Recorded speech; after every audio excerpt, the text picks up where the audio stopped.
Planning and Economic Development in partnership with the Uganda Revenue Authority, the Civil Society Budget Advocacy Group. We want to thank the Private Sector Foundation Uganda, the Bank of Uganda, Uganda Revenue Authority, and all the other partners. You can contribute to this conversation using the hashtag KnowYourBudget2020. Thank you very much. I need to promise you, and I need to let you know, you the viewer at home, that we are actually observing all the SOPs given to us by the Ministry of Health.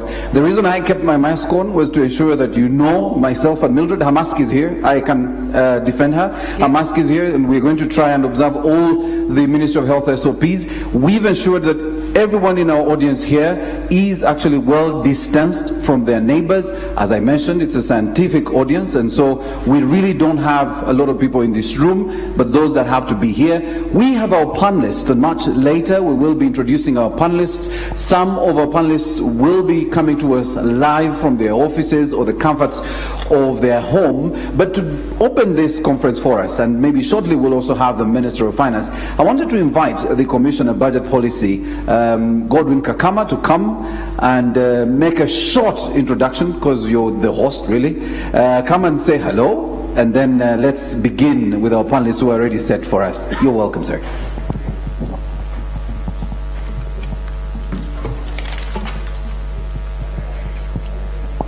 Thank you, the moderators. My name is Kakama Godwin, Commissioner of Budget Policy and Evaluation Department. As of now, I want to flag off the meeting, the two-day meeting, but later we'll have the remarks from the Minister, and also the Permanent Secretary, Secretary Treasury will join the panel. I wish all the listeners a fruitful deliberations today and tomorrow, and I want to hand over now to the moderators to start the meeting. Thank you.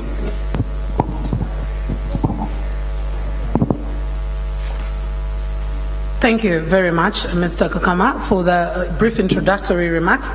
And of course, we are out of time. We definitely have to start immediately with our discussion. Like I say, today's discussion is basically going to pay attention to the expenditure priorities for the financial year 2020-2021. Where are we putting our money, even when we seem to be in a very tight condition, and the effects that have been brought about by COVID-19. And without wasting any more time, I will like to introduce to you Dr. Adam Mugume from the Bank of Uganda. Dr. Adam Mugume is a seasoned economist and is currently actually the acting Deputy Governor, Bank of Uganda. He is also the Executive Director, Economic Research at the Bank of Uganda. He holds a PhD degree in economics from Oxford University, UK, a master's degree in economics from the University of Botswana, and a bachelor's in economics from Makerere University. He definitely has a very huge CV. He previously worked with Makerere University as a senior lecturer and head of Department of Economic Theory and Analysis, and he has been a visiting lecturer in monetary theory and practice and econometrics at the African Economic Research Consortium, collaborative master's joint facility for elective programs and monetary economics. He is also a faculty member at the Trade Policy Training Center in Africa under the Eastern and Southern African Management Institute, Arusha, Tanzania. Now, like I said, his CV is a very huge one. I will not be able to read through particularly each and everything. I want to go straight to what his presentation is going to entail, particularly looking at the financial and monetary policies, the interventions to safeguard jobs, businesses, and industrial recovery.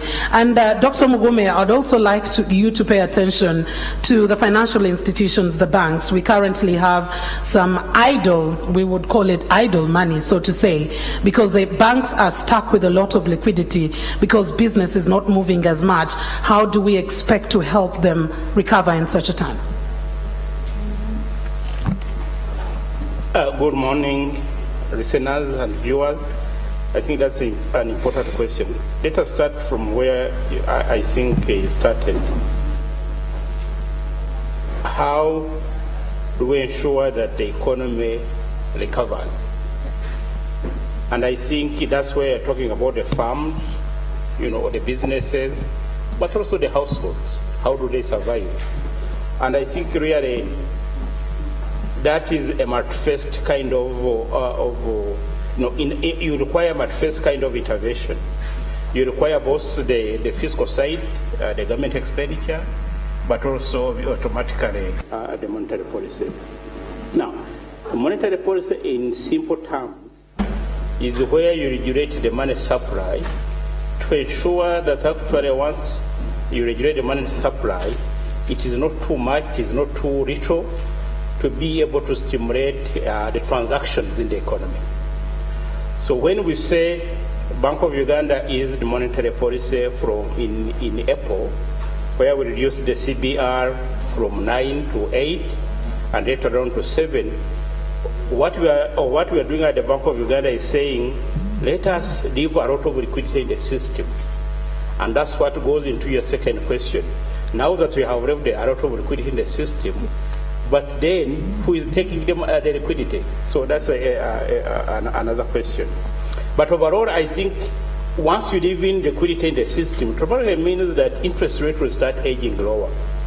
That's why we said in Bank of Uganda that when we reduce the CBR from 9 to 8 and then 7, at least we started seeing that lending interest rates, commercial banks, the rates they lend to private sector starts easing down. We moved from around 19.9 in Feb. Now we are talking about 17.7 in April. So that means that actually gradually we started seeing that interest rates are coming down simply because commercial banks have liquidity. But then, even when interest rates are coming down, automatically there are no borrowers. Or in other words, with the lockdown, with the businesses closed, who is going to borrow? So that's a fundamental question.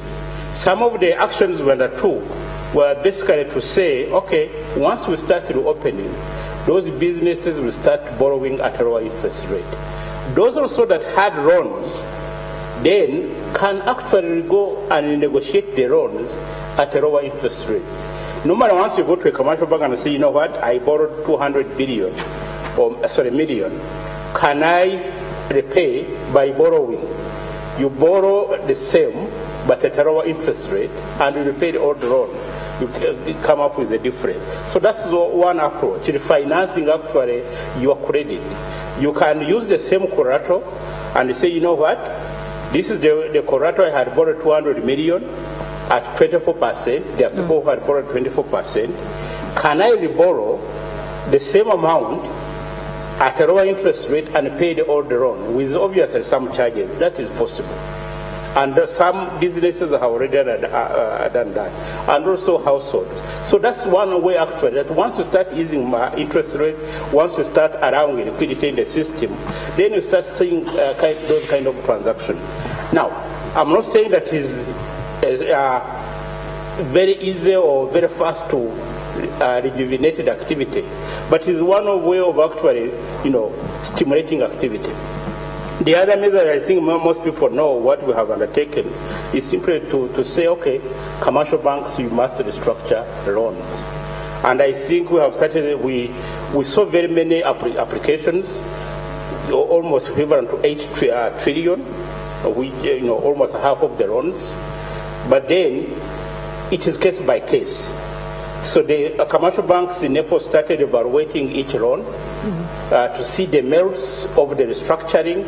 So far in April alone, we saw loans valued 1.4 being restructured, which means that now you can negotiate for a longer period of time. Now, obviously there are some hindrances. There are people who, when request for restructuring, commercial banks deny them. Deny restructuring. Those are some of the cases we have had. There are the cases where you restructure and a commercial bank wants to increase even the charges after restructuring. Now, those are anomalies. So what we have requested is for each loan that has been restructured, we require more information to see, or if a commercial bank has denied a loan restructuring, then Bank of Uganda will require more information to know circumstances under which a commercial bank has refused actually to honor the restructuring. So it is an ongoing exercise, and we believe that some of those activities, combined with government expenditure, will help the economy to recover. All right, you talked about commercial banks actually restructuring their loans. Loans that, like we've said, there is a lot of liquidity, people are not borrowing. On that end, then we get to look at the aggregate demand. Currently, we know that the inflation is quite low at about 2.7% or thereabouts, and it's targeted to remain slightly below 5% in the medium term. So the question that many are asking, do we expect the Bank of Uganda to actually print more money? To be able to meet the aspect of aggregate demand? If yes, how are we going to deal with this? But if no, you're not going to do it, why are we not doing that? That's a good question. Many people, that's in simple terms, the word is a cousin to what we call quantitative easing. Quantitative easing can be a form of different structure. So the question would be, can Bank of Uganda print money and use helicopters to just throw it whoever we land on? That's what we mean by helicopter money. But remember that central bank has two clients, has too many clients, commercial bank and the government. You can print money and give it to government. So when we say, Uganda government has borrowed from Bank of Uganda, basically it is a form of quantitative easing. And we have already done that. So we don't need to come and say, what the government has borrowed from Bank of Uganda. But if you look at statistics, you'll see that actually, yes, government borrowed from the central bank. What do you call that? It is actually saying, okay, you printed money, you gave it to government. However, our role as Bank of Uganda is, even when you print money and give it to government, you make sure that that money does not cause inflation. So that's why we have to go behind the scene and start mopping the liquidity. What we mean by mopping the liquidity. So when we hear that the Bank of Uganda is using repos, the reverse repurchase agreement, we actually bring back the money we have already given to either government or commercial bank. So we have already done that. So there's really nothing that we haven't done. So that's why I also said under our terms with the commercial bank, we said, okay, we can give you money for 12 months at 7%, which is CPR, provided you use that money to give it to the businesses. And we have already offered that. So that is a form of quantitative easing. In other countries, the central bank usually buys bonds by the private sector. In our case, we don't have enterprises that are listed, where the central bank can go and buy the stock. So that's really, but in terms of assisting our clients who are the government and the commercial bank, we have already provided that, which is a form of quantitative easing. And we expect this to have a ripple effect to the consumers, because looks like many of the monetary policies or many of the interventions are targeting manufacturers, targeting the supply side, and the demand side seems not to be balanced a little bit. Are you paying attention to that as Bank of Uganda? No, we look at both supply and demand side. You are absolutely right that the demand is depressed, but at the same time, supply is also equally depressed. So you are looking at two cases. So the challenge we have is, given the two cases, the supply and the demand side, whom do you want to assist? In our side, we believe that probably supporting the supply side will eventually ultimately lead into the demand. Remember the famous saying, the supply creates its own demand. I mean, those are the first principles, the basic principles in economics. That once you supply, eventually you start generating the why. Because the supplying of a good means production of a good. It requires employment, it requires use of capital. In that form, because you are employing people are working, then they are able to start generating demand. So we believe that in both cases, where eventually demand will pick up as people start borrowing from commercial banks. But for now, I think support. But by the way, also when we give money to government, inherently it is demand, because most of the expenditure on the government side, some of it, including payment of wages, paying of the health issues, the health care facilities. It is all the demand side. So we are really both working on both demand and supply side, but probably with more emphasis on the supply side. Okay, thank you very much, Mr. Mgume. We'll be definitely coming back to you at a later stage. I would like now to engage Mr. Evaristo Kayondo. Mr. Evaristo Kayondo is currently the chairman of CASITA, and he comes with a wealth of experience on government and resource distribution, being at the helm of CASITA, and that's a traders association. Kayondo has gained the respect of many businessmen and women within Kampala, Uganda, and internationally, and we are more than delighted to host you today, or to be with you on this post-budget dialogue. Mr. Kayondo, we would like you to pay attention to the interventions for import substitution and export promotion. It's very good that whereas COVID-19 has had adverse negative effects, there's been some positivity, because at the beginning of it, we probably did not have any companies dealing in masks. Now we have so many of those that have been certified by UNBS. We had maybe 2 or less than those number of companies that were dealing in sanitizers. We have quite many. The government has said we have over 40. When we talk about import substitution and export promotion, what are the salient issues to pay attention to mostly? Thank you, Madrid, and thank you, viewers. Seriously speaking, when we are talking about import substitution, what we exactly mean is actually that what we have been hitherto importing, we do it here instead of importing it, and we do it locally, and we don't continue maybe getting it from outside. That would mean that the jobs which we have been offering to these other people who are manufacturing it outside is actually offered to the Ugandans, and that would be very good. Then export promotion would definitely mean that we fight to see that we do the export instead of continuously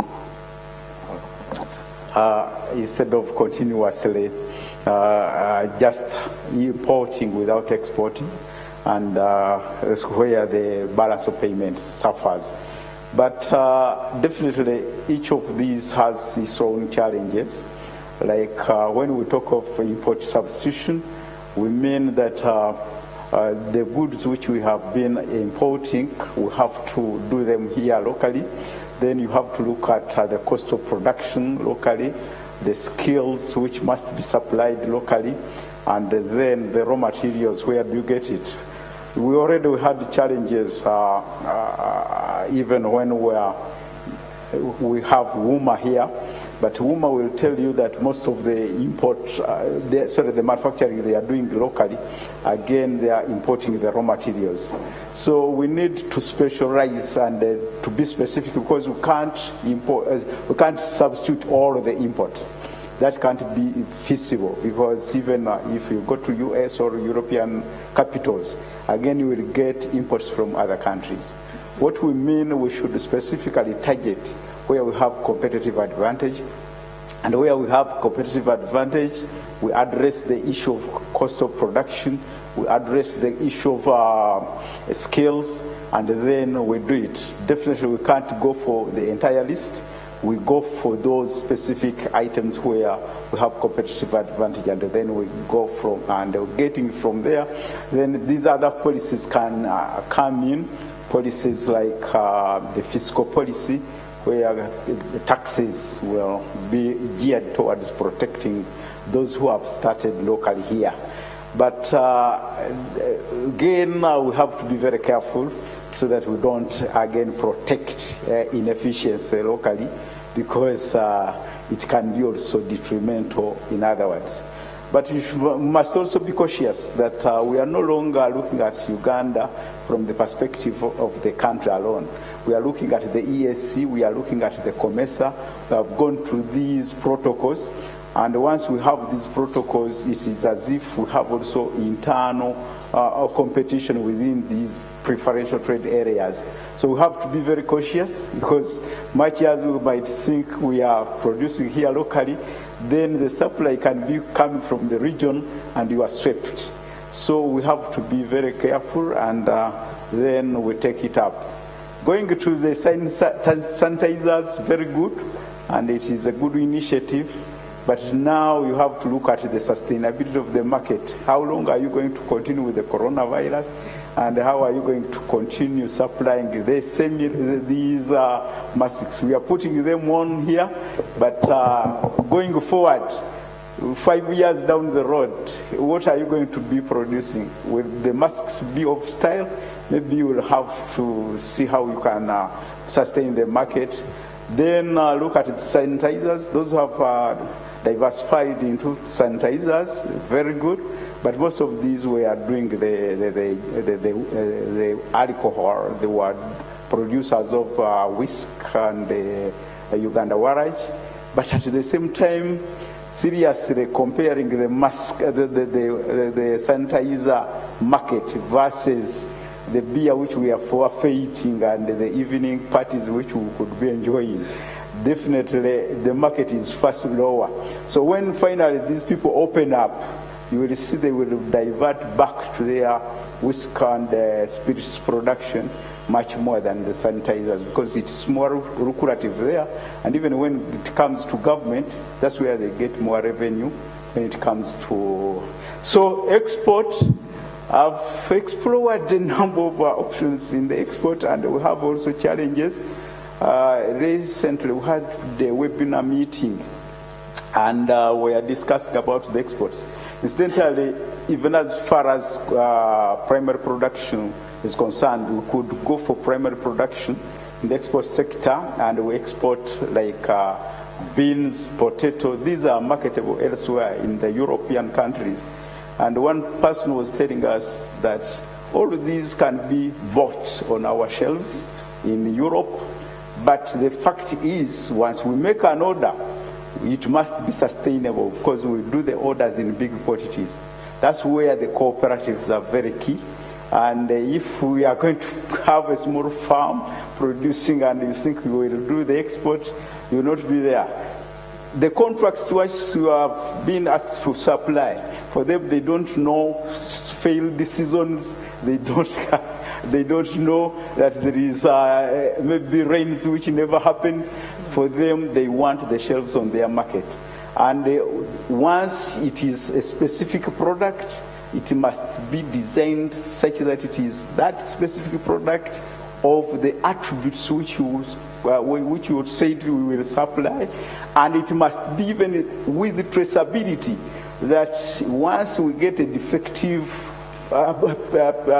potato on the London shelf, it must be traced back to Uganda and to the farm which produced that particular potato, such that if there is ostracization, it will be done for that particular farm, and you will know who to caution.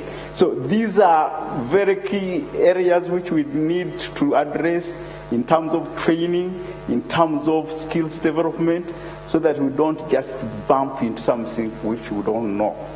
I think for the moment I can submit, but there are so many other challenges which we have to address along the value chain.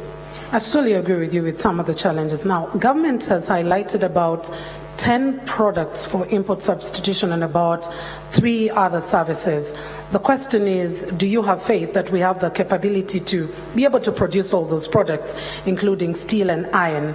But also, how are you as Kasita planning on adapting to this now that it's no longer having to go to China or these other countries to import, but you now need to be thinking about exporting what is locally produced within the country? Yeah, I think before we go into export, I would go for the easiest way to go, because right now in Uganda, maybe we think about export in terms of goods only, but even exporting services is very key.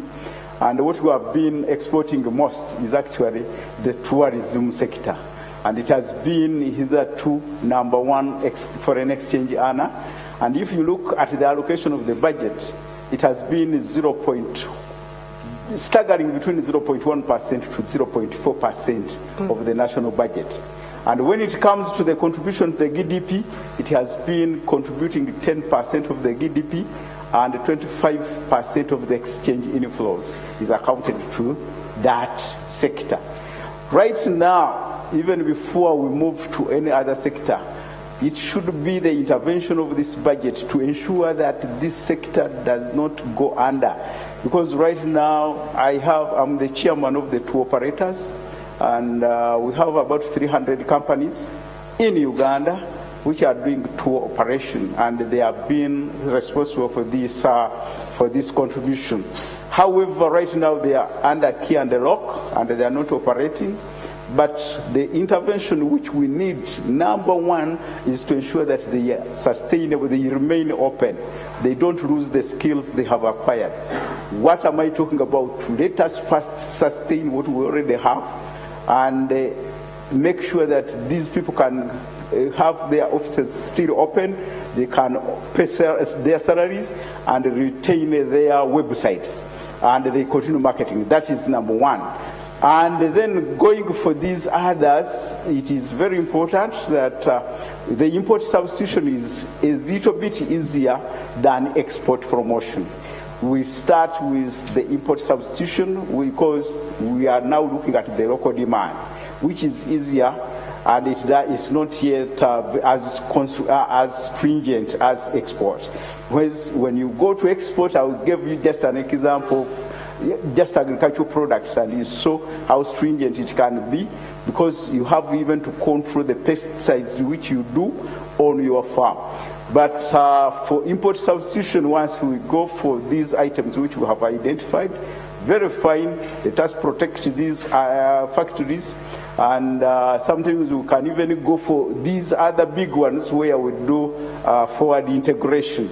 Instead of importing maybe the ready-made garments, you will import the raw materials, that is the materials itself, and then you start adding value when you are importing them in piecemeal, and you do the final product here. That is very important. And when it comes to steel and tube, those steel products, it is quite important that we can do it, and as long as we have the raw materials, then we process them from here instead of importing them. So we should be very particular in identifying these import substitution industries, ensuring that we have the right supply of raw materials from this place. And when it comes to these complicated factories, definitely you can allow the direct foreign investment. I remember I was reading about Tata in India, how they did it. It was very simple. For them, they accepted Benz to assemble their machines, their Benz from India, but they gave them 15 years. After 15 years, you have to exit. And after 15 years, this is when they came up with the Tata. So that one is an innovation. Then we have even incubators. Right now, I think we have URIC in somewhere in Nakawa, and we have another incubator in Makerere. We need to look at this as an option, where government has the machinery, they have the outlay, and for you who has acquired the skills, you just buy the raw materials, and then you use those machinery, you just pay the service fee of using the machinery, and you go out, rather than expecting somebody who has just graduated to go for full blast and start buying the machinery, put up the outlay, just wiring alone, getting three-phase connection from electricity, it becomes a very big problem. But if that outlay, that is the model which India took, and this is how they got the small-scale farm manufacturers, and then they started supplying. If you find a Tata being produced here as a finished product, but you have so many other small factories, small-scale factories, manufacturers who are making nuts, the tires, the what. So no one factory is assembling the Tata, but at the end of the day, you are buying from these small-scale manufacturers who again assemble and you get a finished product. These are the way to go, and we have to understand these setups so that we actually have a final product. But we have to be specifically going for those where we have competitive advantage. I wouldn't buy in for somebody who is saying like we manufactured the Kira in Makerere. You manufacture one vehicle for 1 year and you think you are competitive. I think that is not the way to go. It has to go where we have a competitive advantage. All right, thank you very much, Mr. Evaristo Kayendo. We'll definitely be getting back to you. And I just want to remind our viewers online that you can be able to participate and send in your questions or your submissions using the hashtag KnowYourBudget2020. At a later stage, we will, of course, have a plenary discussion where we'll be able to feature some of your questions, have them answered, or get to have some of your submissions heard. For the next speaker, I'll invite my colleague, Morris. Thank you. Thank you, Mildred. Ladies and gentlemen, if you're still with us, please use the hashtag KnowYourBudget20, and that's what we're using on Facebook and Twitter. We're also coming to you live on 4 different platforms across the internet, and you can actually watch us on UBC, NBS, NTV, and S24. I want to now invite into the conversation Rama Omonya. Rama Omonya is the program advisor at CS Bank. Rama, I don't know if many people noticed, and I was having a conversation this morning with a colleague from URA, that the theme for this year's budget did actually change along the way, and I don't think a lot of people captured this. But the theme we're actually also using here, and this is where you come in, because as a civil society person who speaks mostly for us, the Wananchi, we want to look at what the theme is actually talking about: stimulating the economy. Previously, we would have been speaking to jump-starting or working with the economy to provide jobs, but now we are saying stimulating the economy, given the scenario we're in with COVID-19. So stimulating the economy to safeguard livelihoods, provide jobs. That conversation, do you believe, was captured with this budget? Thank you, Maurice. Good morning to the listeners and viewers online. That's a very interesting question, Maurice. But before I could respond to that, just give me a minute to make a rejoinder to what Comrade Everest has said about export promotion and also import substitution. On the issue of import substitution, I think you rightly pointed out that there are some which we shall not be able to substitute, especially those coming from the ESC.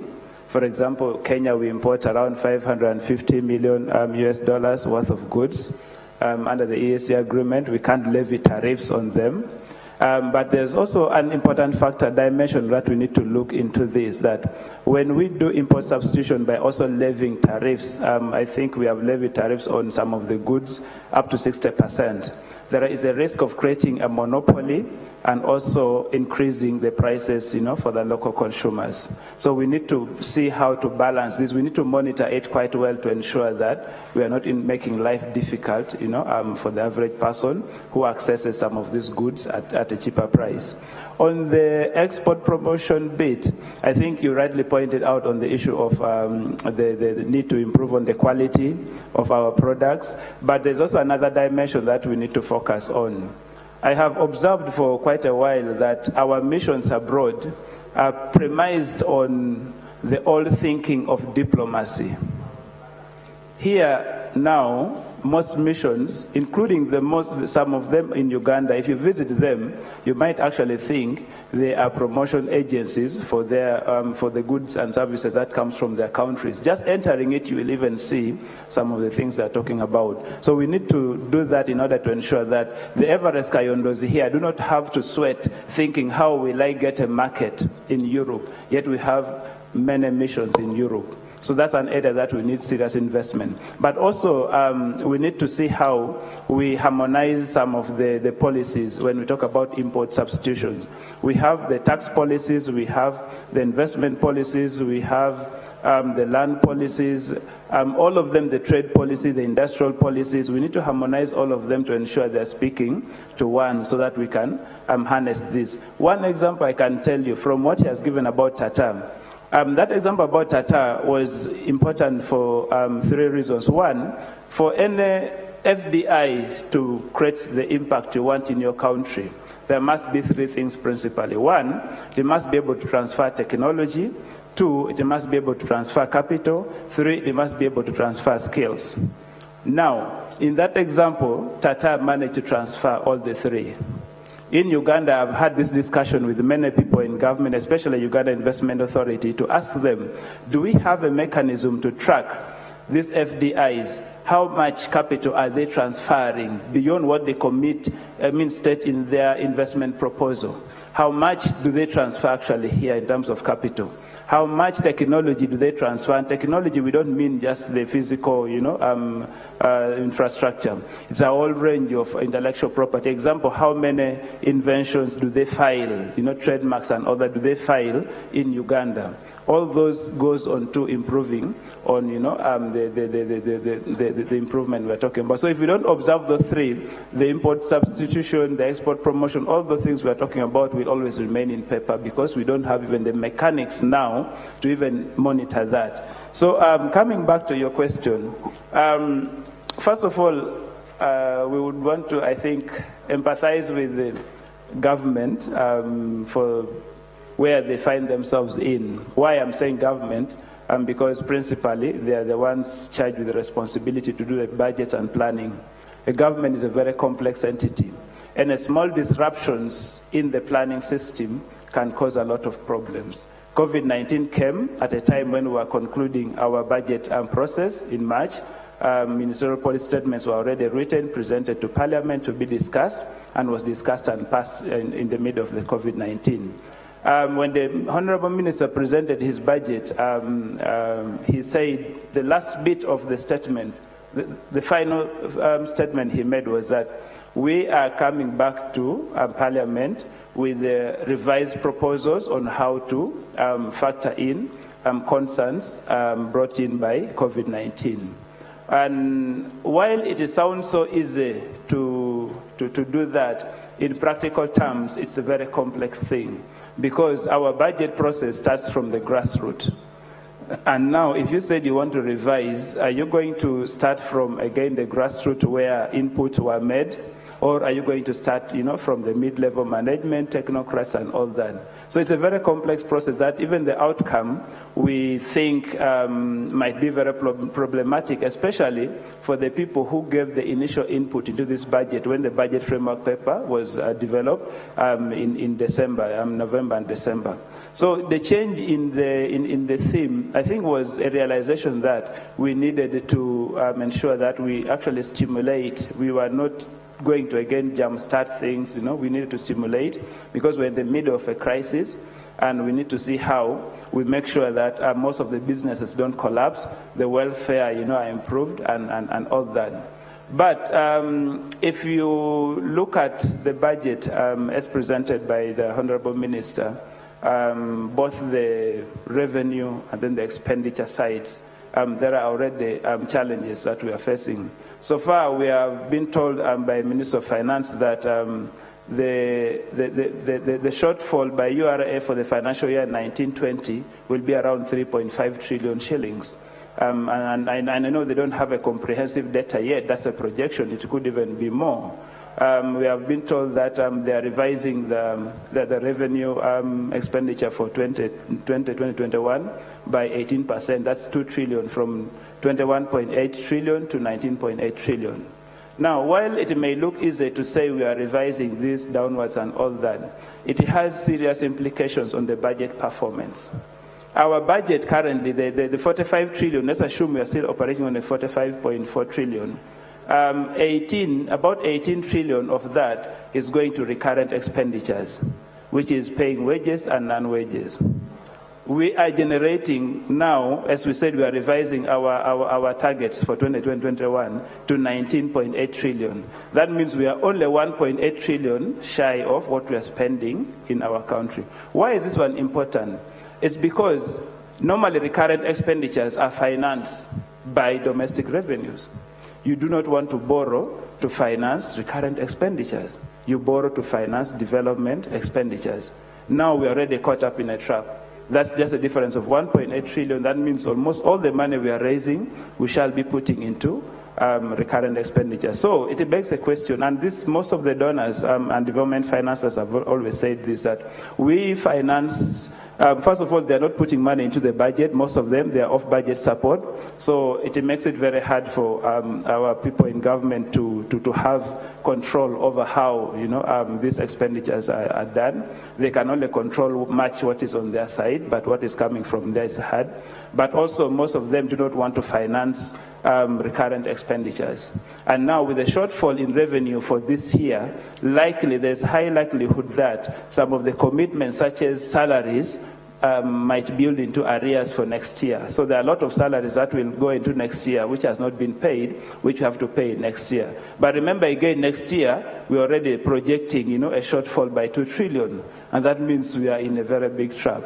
So what all this means is that we need to be very prudent in how we manage the resources that we have.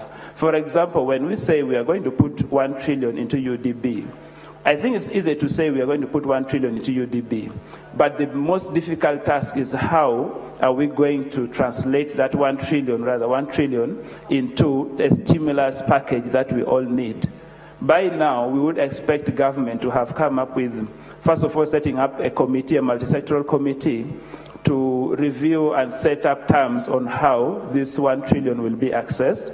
Because as you know, most of the SMEs in Uganda are not, even those who are very formal, most of them are kind of dodgy one way or the other. Could be because of circumstance or other things. They may not have filed tax returns for the last 3 years or so, and yet you might want to condition some of accessing this stimulus package through, because of their compliance with that. Some of them could have not filed payee, NSSF and all that. So as we speak now, we are left with only less than a week to the new financial year.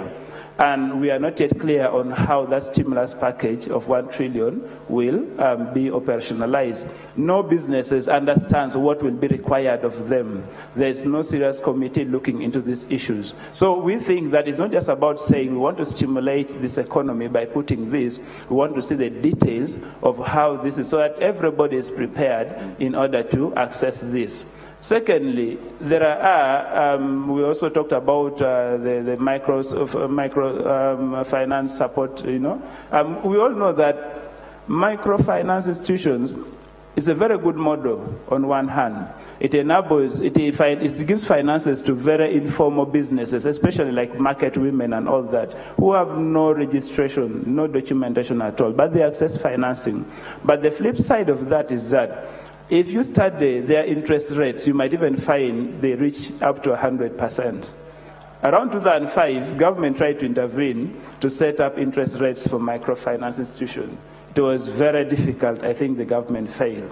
So we need to be in a situation where we can help microfinance who take a bigger risk in lending to undocumented businesses, but also on the other hand, taking a lot from them. Because if you take even just 50% of interest rate, you are taking the entire business. Interest, profit plus capital. So this person can't grow. So we also need to see that the money we are putting as part of this stimulus into that sector, we understand how it will play out. It doesn't kill the microfinance institutions because of the risk averseness, but also doesn't kill the people who are on the ground doing that. The other area, spending area, which we think can also act as a stimulus, although not directly, is on the health sector investment. We know very well that health sector plays a very critical role in the development of an economy. In fact, the World Health Organization, I think around 2009, commissioned a very important research, and I think the conclusion was invest in healthy country, you'll get a healthy economy.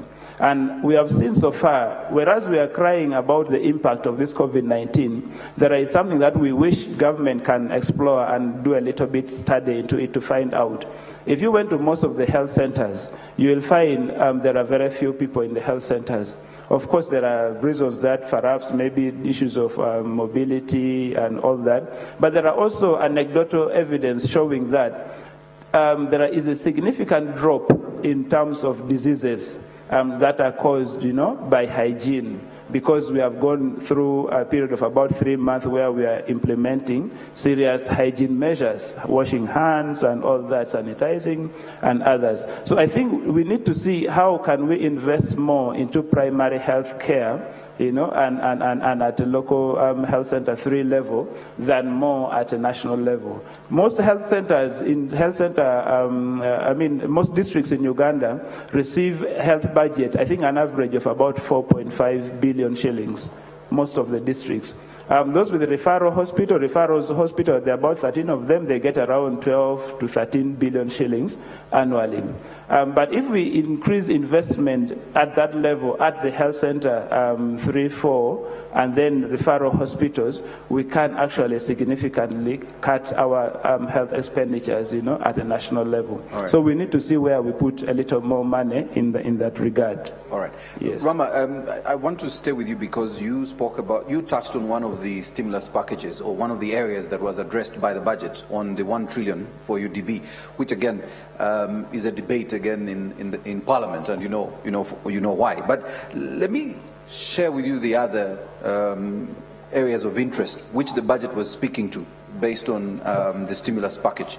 So the areas around the SMEs, on issues of corporate tax and the presumptive tax. There was the conversation that everyone has been talking about, deferring of payee. And I need to mention it was deferring of payee, not removing of payee. There were those who expected payee will not be captured in their salaries for June and July, but it's deferring of payee to September. There was the waiver of interest on tax arrears. There was the issue of support to water and electricity utilities in order to ensure consistent supply, expenditure payment on outstanding VAT refunds, payment of domestic arrears, and then you mentioned UDB, so I'll not go to UDB. There's the issue of capitalization of UDC itself. And finally, boosting the funding to Uganda Industrial Research Institute, which of course goes a long way in driving innovation and science in this country. Rama, many would say the budget speaks to these things, and it's captured in there, that there is goodwill from the budget. It's the financing that we are kind of addressing and saying, will we be able to meet that goodwill that government has put forward? That's very interesting, Maurice. There's always a difference between stating what you want to do and then doing what you want to do. We always state very nicely what we want to do. If you read most of our policies, we state very nice things we want to do. But how we do them becomes a problem. So looking at the tax interventions, the deferment, first of all, I want to say it's good. The government must have been caught up between a hard place and a rock to waive it and lose the revenue, or go ahead and implement it and then risk, businesses collapsing. So it's a very hard decision for government to make, and we really sympathize with them. But the effect of, say, deferment is actually front-loading the cost, because after 3 months, you will realize you need to start paying this. So after 3 months, you wake up, you have to file your tax returns, you need to, pay your tax liabilities, and yet you are beginning, to pick up your business. So I know this is how to start it, but we need to be very observant on how this goes. We should not take this as already cast in stone. Government should be able to revise this. But I think the most important thing that government needs to begin thinking going forward is the issues around the effective rates of taxes, especially corporation income tax and then the personal income tax. I also do private legal practice, and we do restructuring for businesses and all that. Some of the businesses that we interface with, one of the biggest problems is always, compliance, with a complex tax systems. And many of them find themselves either in running battles with the URA because of the tax assessments, going through tax appeal tribunals, having a huge sum, 30% of, put into as cost and all that before you can go to any tribunal. So all these kind of things affects businesses. As a business, you want to see a business person thinking, how do I expand my business? How do I expand my revenue? How do I expand my production? But you have all these running battles. So there are countries which, for example, have reduced so much their corporation income tax and personal income tax, so that they give room to corporations to do that. And how do they recover that? They come to non-tax revenues. So far, we get on about, I think, less than 2 trillion from our non-tax revenue, and that's largely because most of the sources of the non-tax revenues are embedded in laws, some of which were made in 1990s and early 2000. For example, you go to do a land search, and the official fee, say, is 10,000. Yeah? This was made in early 2000. Today, we could have revised that and would be getting 50,000 or even 100,000, depending on the type of land tenure you are trying to do a search on. There's so many of these. If we only go back and revise the fees, the dues, the fines in our legislation, I can tell you that we can raise the non-tax revenue from 2 trillion that we get up to even about 8 or 9 trillion. I implore government to do a comprehensive analysis of this proposition. Then by doing that, we can reduce the effective rate of corporation income tax, and then also the personal income tax, to free businesses time to look at how to expand business, generate more revenue, and pay more taxes through indirect taxes such as VAT and excise duty instead of this. There are businesses which we know who have closed shop because of their interactions with URA. The fights they've had with the URA, then you end up having a huge tax liability, which cripples the business entirely. So we need to look into this if we want to see that businesses are actually getting. This is a long-term proposal, but we need to start the conversations now and then the actions now. Otherwise, some of these tax proposals, for the short term, they may look good, but we think after 3 months, we might find that we have actually done very little to improve on this. Thank you. Thank you very much, Rama. And I want to inform our viewers and those of you who are here with us that we will be joined very shortly by 2 eminent persons, the Honorable Victoria Sechitoleko and also the Chair of the Private Sector, the Chair of the Uganda Manufacturers Association, Ms. Barbara Murana, who will be coming to us via our online platforms, but that will be very shortly. I want to come back to you, Dr. Adam Mugume, and based on the conversation you already had with Mildred, and the question is that the interventions mentioned and captured both in the State of the Nation, the interventions captured also in the budget itself, spoke to the issues around the fiscal area. But you, as the supervisors of the monetary part of this budget, there was the conversation on bringing down the interest rates and being able to allow Ugandans borrow money at affordable rates that could stimulate the economy. However, even with bringing down the CBR rate, which you did very few weeks ago, there's still been less interest in borrowing because of the situation we are in as a country right now.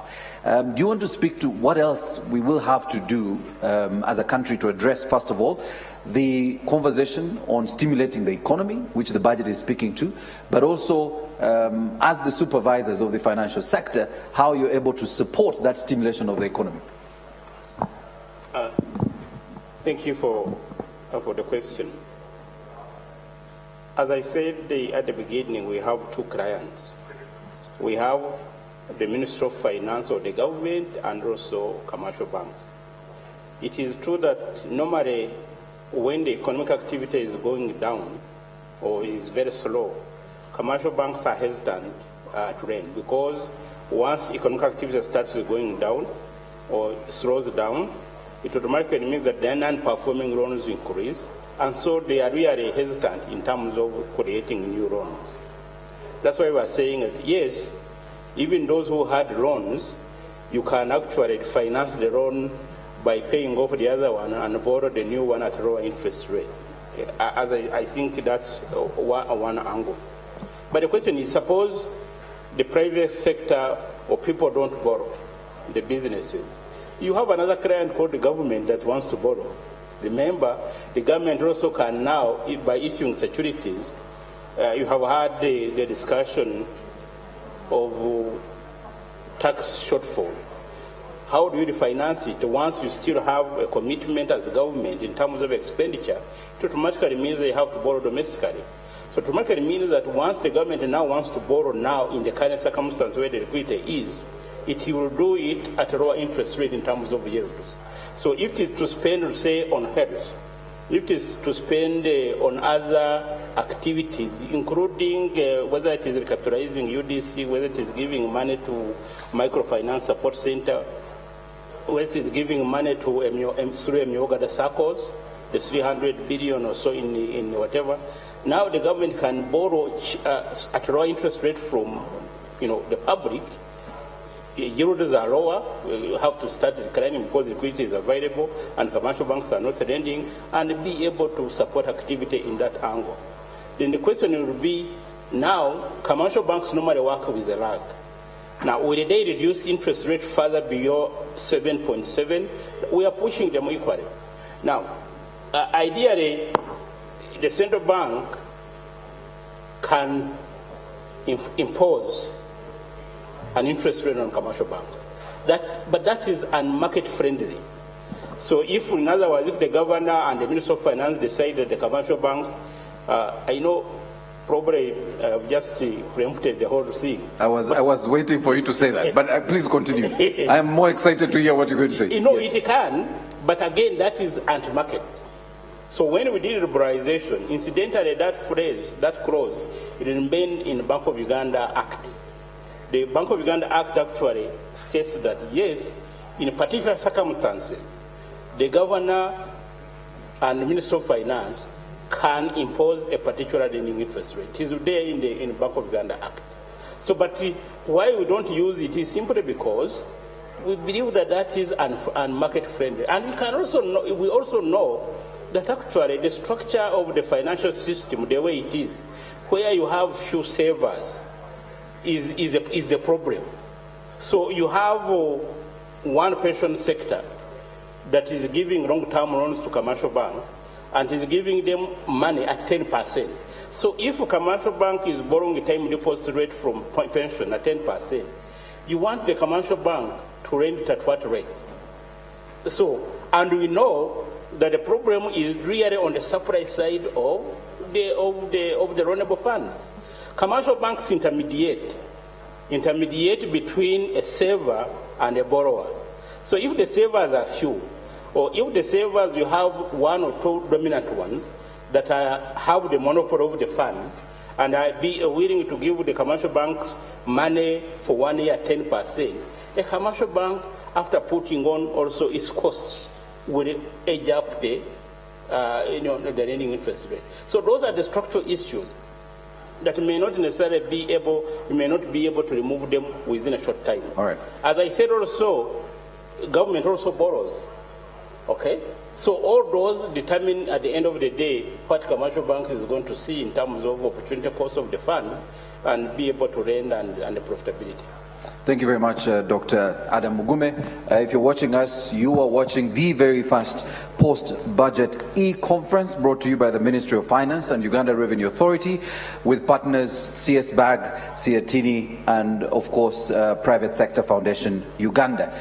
I want in a very special way to recognize the presence of the Director Budget, Kenneth Mugambe, who is here from the Ministry of Finance, and also the Commissioner General URA, who is also in the building. Just in case you're wondering whether we are speaking to the Commissioner General in this conversation, yes, he's here, and he will, of course, tomorrow be part of this conversation. I want now to invite another participant, a panelist on day one, the Honorable Victoria Sechitoleko, who is joining us live. Victoria, if you can hear me, I wanted to bring you into this conversation. I'm not so sure if Victoria can hear me. Yes, I can hear you. How are you, Maurice? Fantastic, Victoria. So, Victoria, let's speak to promoting livelihoods and creating jobs through enhanced agricultural production, productivity, and the related value chain amidst COVID.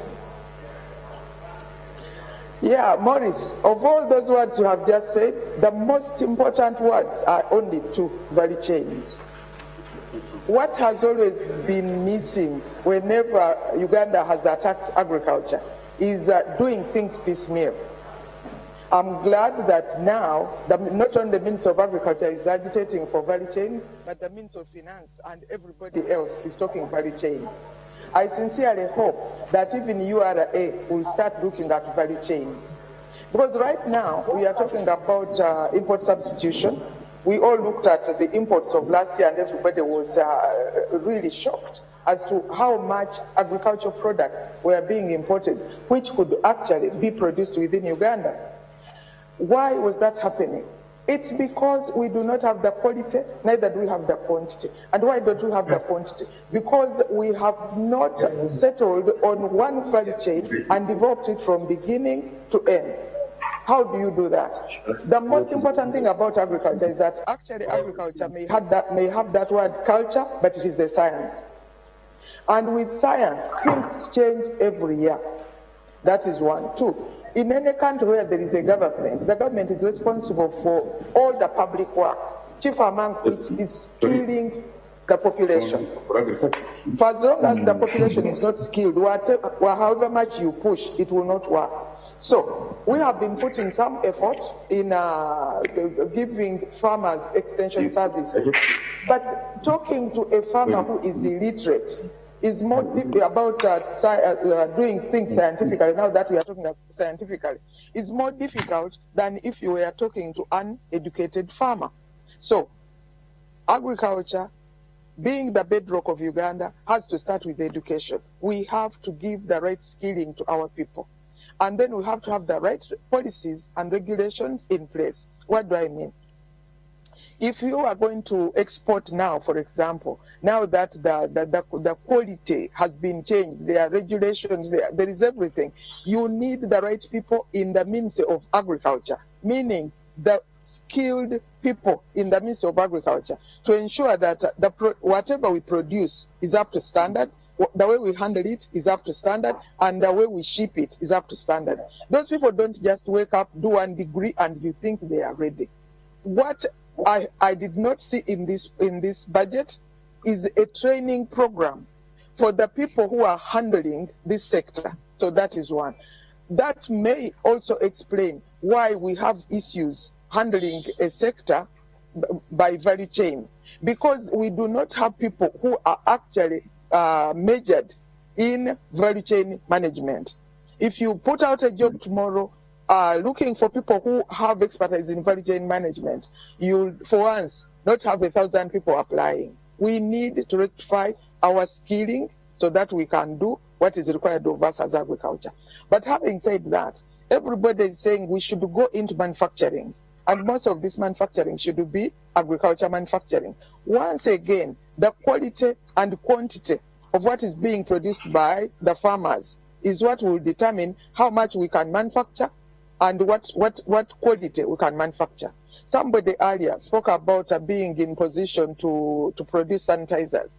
We were able to produce sanitizers in such a short time because the whole area of Busoga had been turned into sugarcane plantation. And because that sugarcane plantation was there, when we went to look for the alcohol, it was available. Now, if we had another region, maybe majoring in maize, and maybe another region with a beans value chain, the beans would not have run out during the first week of lockdown. So, one, we need to skill our people. We need to educate our people so that every farmer is actually educated. Then two, we need to skill our people so that those people who are regulating and supervising are equipped technically to do their job. Then three, we need to handle agriculture sector by sector. But having said all that, let us avoid at all costs turning Uganda into a nanny state. What do I mean? Stop planning and putting it in the budget that you are going to buy this for the farmers and you are going to buy that for the manufacturers. Please let government do its job and let the private sector, the farmers, do their job.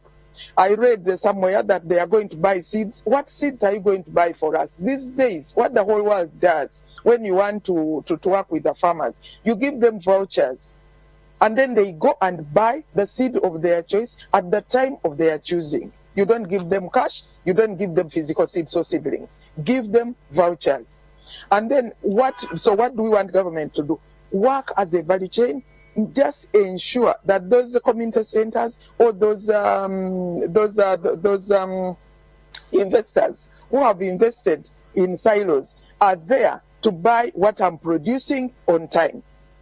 One of the issues we had during COVID was with Posho, was the maize meal which was being brought. A lot of it was not fit for consumption and it was destroyed. The question is, if it had not been brought to Nakawa and UNBS found it there and actually disqualified it, what was going to happen to it? Because that is the maize we had. So, is it because we, the farmers, don't know what we are doing? Are we bad people? No. 2019 was very wet. We could not dry that maize in the way it is required, and there is no way anybody is going to buy and give every farmer a dryer. So, what do I suggest? Once again, going back to government, my suggestion is let us equip those people. For example, if somebody is already managing a silo, give him a second one and a third one, but make sure that he's part of the value chain. He can buy from the small-scale farmers. Talking about small-scale farmers are not going anywhere. In fact, Uganda is lucky that we, the Ugandans, like farming and we end up as small-scale farmers. All we need is a bit of organization. Make us part of the value chain. Tell us what you want, how you want it, when you want it, and we shall supply. And the manufacturers will be happy because we shall be consistent with good quality. All right. Thank you very much, Victoria. I still want to stay with you because the budget the budget did speak to the vouchers, and I'm happy you touched on it. But let's begin with what's affecting us right now. And you know, let's give it to the fact that you, the farmers, and all the farmers in this country have sustained us during this COVID period. And we want to thank them because they've continued to provide us the food amidst the COVID-19 and the food prices, as mentioned earlier by the Bank of Uganda and my colleague Mildred, the inflation has remained low even with food. In fact, the biggest challenge right now, Victoria, is that the food prices are very low. A bunch of matoke in some matoke producing areas is going for 1,000 shillings. Now, you did speak to financing. So the question here is, what would you want be done, addressed based on what the budget is already proposing? Is it agriculture financing, or are you speaking to financing of agriculture inputs so that we subsidize the farmers to be able to sustain the production of food that has happened over time, yet the pricing right now is too low to allow them to even break even? No, like I said, in a way, we the farmers have mastered the art of production. That is why there is a glut now. Everything else notwithstanding, we have a glut. So the most important thing is to follow this chain. What do we do in order not to kill the farmer who is already suffering, but to sustain the whole value chain and sustain the economy? What has been happening, and I know we are going to talk about it now and it will continue. What has been happening is that nearly everybody who has tried to invest in value addition has been practically beaten out of the system. How? First of all, these young people would be the best people to invest in that area right now, but they do not have what it takes to withstand the beating of URSB, the Uganda Registration Service Bureau, Uganda URA, then UNBS. In order for one to be on the shelves of a supermarket, you need to go through all those. But they are never there when you need them. You know, there is that somebody will tell you that when you want to register a company, you can do it in one day. In which country? I dare anybody who is listening to me to go to USRB and register your company in one day and give us feedback. Then that is one. Two, when you start, a young person decides to start a company, she looks at this situation and thinks she can manufacture maybe juice out of pineapples, starts producing. before you have done anything, UNBS will arrive and shut you up, and they will even bring the press and say you were manufacturing without a UNBS mark. So one, you can't sell, and two, we have closed you. There you go down. Then URA, if UNBS does not catch up with you, URA will come and give you such a big bill that you have been manufacturing and you have not been paying. What do I want all this to do? Now that we have discovered that 60% of all our companies are informal, let us work together to get them to be formal. How? Let those three companies, organizations, either the registration, the URA, and UNBS, let them have a development arm so that they can practically handhold these informal companies to add value to what is rotting now. Because really, bananas are very easy to handle. But now that we have made it practically impossible, how? URA overtaxes machinery for agriculture processing. For some reason, the only equipment you can import without paying tax is if you are going to handle milk. Some of us, I'm from Eastern Uganda, we don't handle milk. We handle sugarcane, we handle other things. Why exempt equipment for milk? Because agriculture equipment should be treated as agriculture equipment, exempt it from taxation. And when it comes to even when it comes to irrigation, quite a lot of irrigation equipment which is meant for agriculture is being taxed. What is the reason given by URA? They say because the same equipment can be used for domestic plumbing. Really? As a farmer, I'm going to suffer because this equipment is double use? Isn't it better to temporarily not tax it so that you wait for me when I'm getting the profit? Then 3, in Uganda, we do not make packaging material. But the tax on packaging material ranges from 20% to 60%. And when you go to URA to ask, I'm going to import this type of material, how much are you going to tax me? The answer will be, it depends. Then, God help you, you go and import, you arrive, and it depends is then put in words. Now that you have brought this, I think we are going to charge you 50%.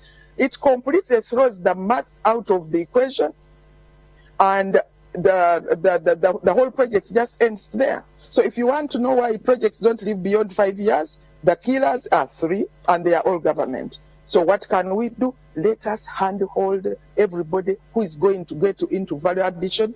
If need be, let us give them 2 years tax-free. Because if we give tax holidays to foreigners who, when they saw COVID, ran away, what about our own? Let us give them a tax holiday for 2 years, handhold them, get them to be formal, learn how to do things properly, how to write books. Then after 2 years, they will be taxpayers and everybody will live happily ever after.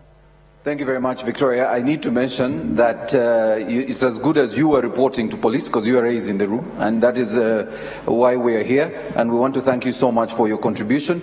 We will, of course, be having the Commissioner Customs tomorrow on day 2 of this conversation, and we will post those questions you asked, Victoria, to him. We also have in this room the Commissioner Domestic Tax, who is also here with us, just in case you need to know the representation that is here from URA. So we have those that are responsible for our taxes, both outside and inside of the country here in the room. We will have the Minister very shortly, who is going to address us from the comfort of his office, thanks to technology that we are beginning to appreciate during COVID-19. But I also wanted to welcome those of you who are joining us on all the TV platforms, UBC, NBS, NTV, and S24, but also those of you watching us online on all those TV stations, Facebook and YouTube channels. We are taking questions, of course, from you, and so you can use those platforms to share your questions. We are also taking questions on Zoom, and if you're watching us on Zoom, you could actually post your question in the comments area. We will be able to capture it.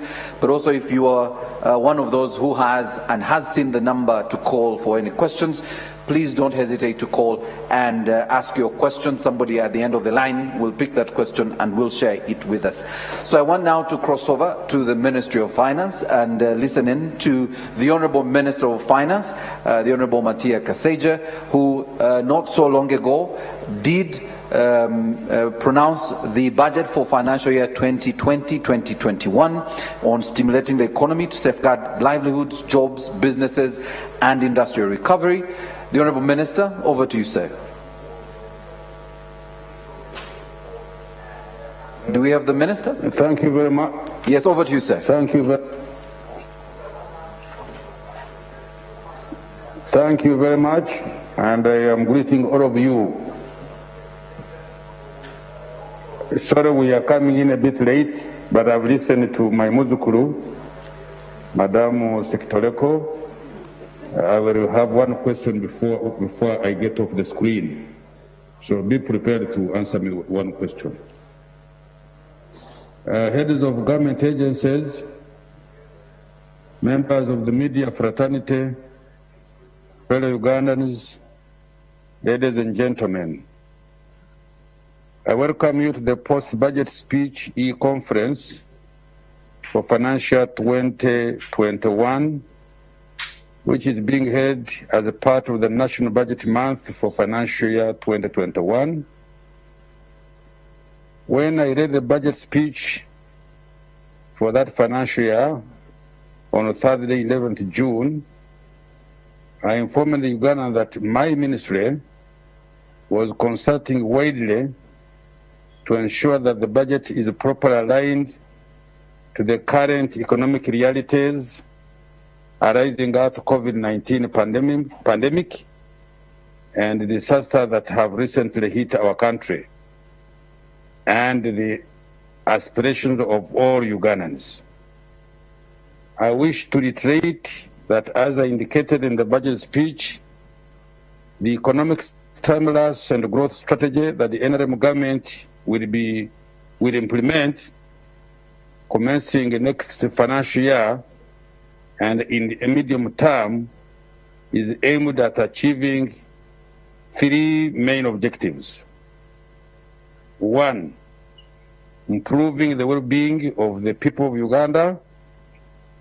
Two, boosting economic transformation. And three, improving peace, security, and good governance. Therefore, with the advent of COVID-19 and its impact on the economy, consultation have continued to ensure that the interventions that the government has proposed in the budget are able to address the needs and everyday aspirations of all Ugandans. I'm glad to inform you that this e-conference forms part of that consultative process. The objective of this e-conference, therefore, is as follows. One, to enable the public to gain further understanding of the budget. It is your budget, fellow Ugandans, not Minister Nakasaja's budget. And you need to understand the various government programs, the expenditure priorities, which we are ready to listen and advise, key interventions and revenue measures therein, in order to benefit from and to take advantage of all these. Two, to obtain feedback that can be used as we implement the intervention in the budget, as well as for future planning and budgeting, so as to speed up the socio-economic transformation of our society as a whole.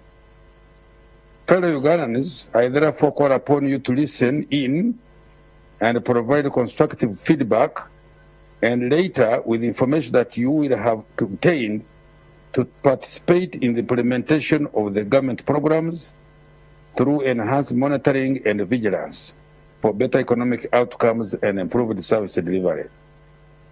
Now, fellow Ugandans, this country belongs to all of us. We happen to be in position of leadership, but we don't own. The country is owned by the entire 42, 43, 44 million Ugandans. As our people in statistics are telling us, I think now we are about 44 million people. Therefore, particularly those of you who are what we call old people, above 18, don't simply watch what the government is doing. We want you to be fully participant. If you see something that is not moving well, the opportunities that are available, you let us know, but with good reasons. I hate complaints. Complaints don't help. They not build you as an individual, but know that the complaints and regrets help us who are in charge of running this economy. We want you to come up with suggestions. Minister, on this we suggest this, on this one we suggest, but not simply complaining.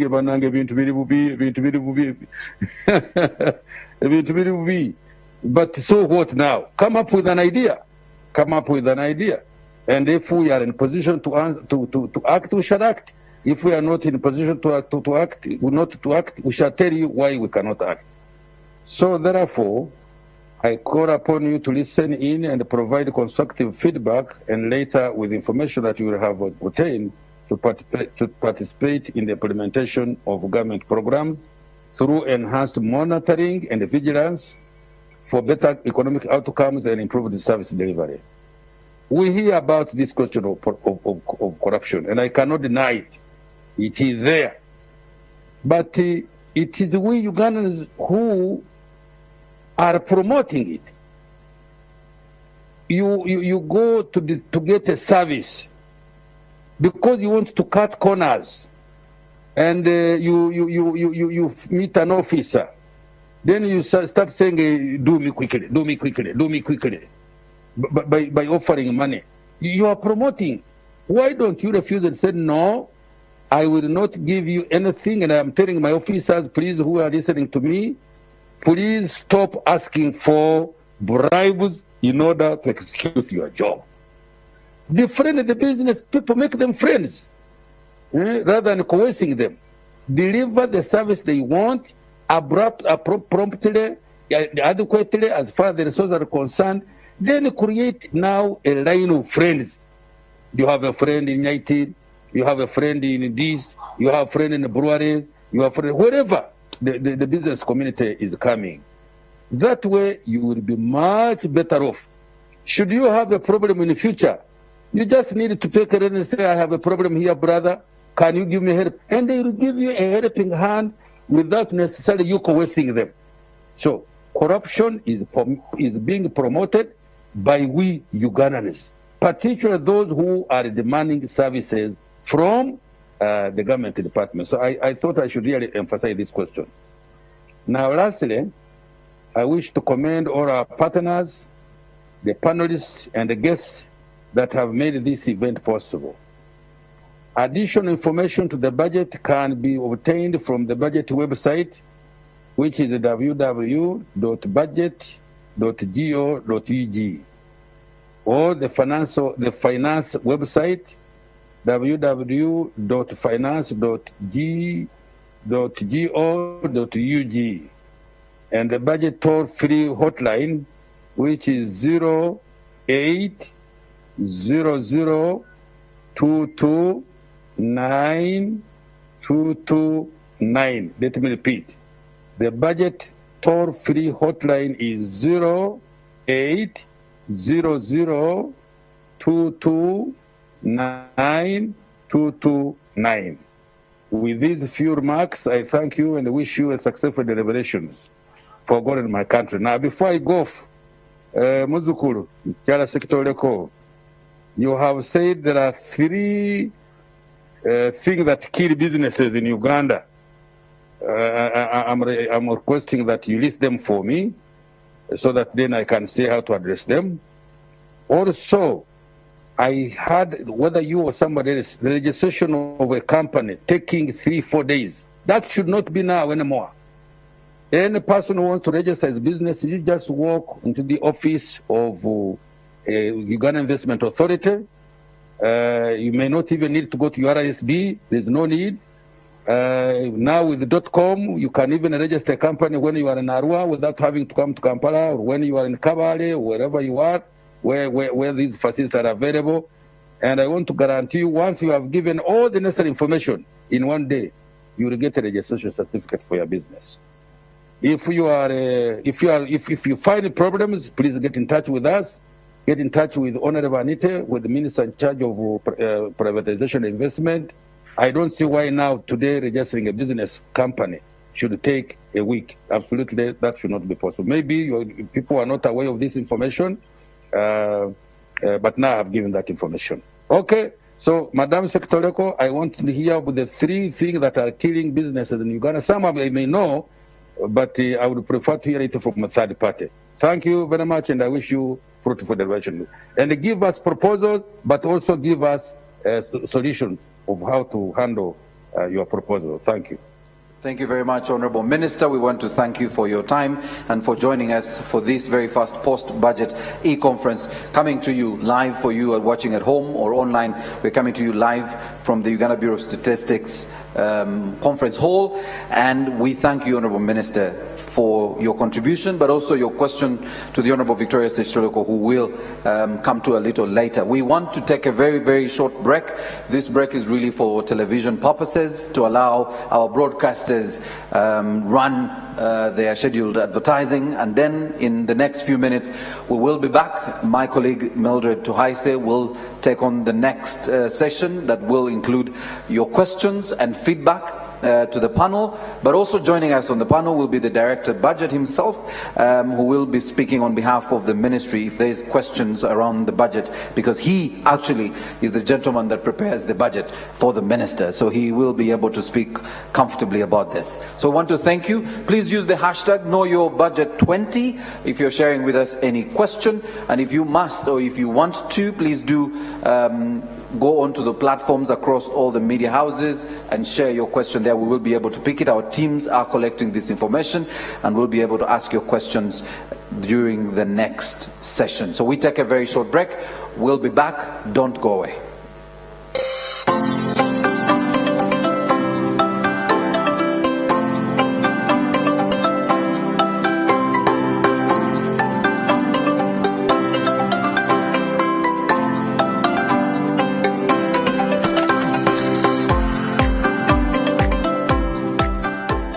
Post-Budget Dialogue e-Conference 2020.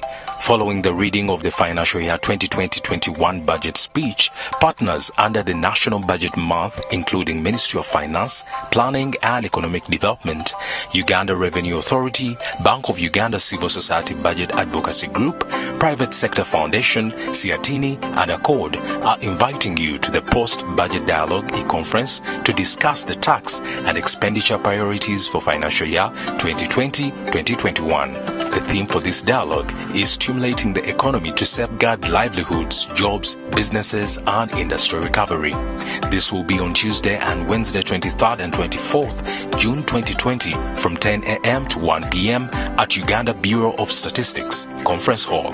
Panelists include Honorable Matia Kasaija, Minister of Finance, Planning and Economic Development, Mr. Keith Muhakanizi, PS Ministry of Finance, Planning and Economic Development, Mr. Mutebire Emmanuel, Governor, Bank of Uganda, Mr. Julius Mukunda, Executive Director, CS-BAG, Mr. John Rujoki Musinguzi, Commissioner General URA, Mr. Patrick Muchibi, Commissioner Domestic Taxes URA, Mr. Abel Kagumire, AG Commissioner Customs URA, Francis Kamlegea, ED PWC, Jen Nalunga, ED Siatini, Miss Barbara Murwana, Chairman Uganda Manufacturers Association, Mr. Eric Arhanga, Chairman Private Sector Foundation, Miss Victoria Sechitoloko, Vice Chair Private Sector Foundation, Mr. Everest Kayondo, ED Kasita, Mr. Iga Joseph, Chairman Steel and Tubes Industries, Miss Clara Mira, IMF Country Representative, CK Japhead, Co-Founder Innovative Village Uganda, and Mr. Amos Lugolobi, Chairperson Budget Committee of Parliament. Barbara Murana. Miss Barbara Murana has served as the Executive Director of Nice Household Plastics since 1991. Barbara started working with Nice Household Plastics after working as an applications engineer with Goodyear Tire and Rubber Company, and also worked as the head of sales and marketing department in Nice Household Plastics before assuming her current role as the Executive Director. She has served on a number of boards and steering committees. She serves as the Director, Jessel Farm Dairy and Uganda Batteries Limited, Director, Stanbic Bank Uganda, and now current board chairperson, Uganda Manufacturers Association. She is a board member of Jubilee Life Insurance and also sits on the Vaki Gems Foundation Uganda Advisory Board. Miss Barbara is also a member of the steering committee at the Private Sector Foundation Uganda. Join her as she takes part in the two-day e-conference dubbed the Post-Budget Dialogue 2020.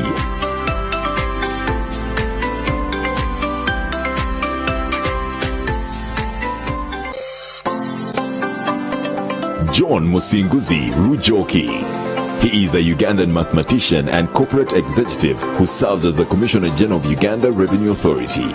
In 2000, Rujoki served as the head of finance and audit department of the Special Revenue Protection Services, which was a military unit attached to Uganda Revenue Authority.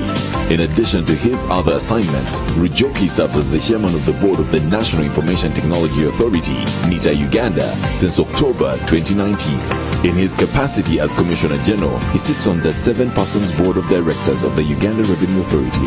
Join him as he takes part in a 2-day e-conference dubbed the Post-Budget Dialogue 2020 under the theme Stimulating the Economy to Safeguard Livelihoods, Jobs, Businesses and Industrial Recovery.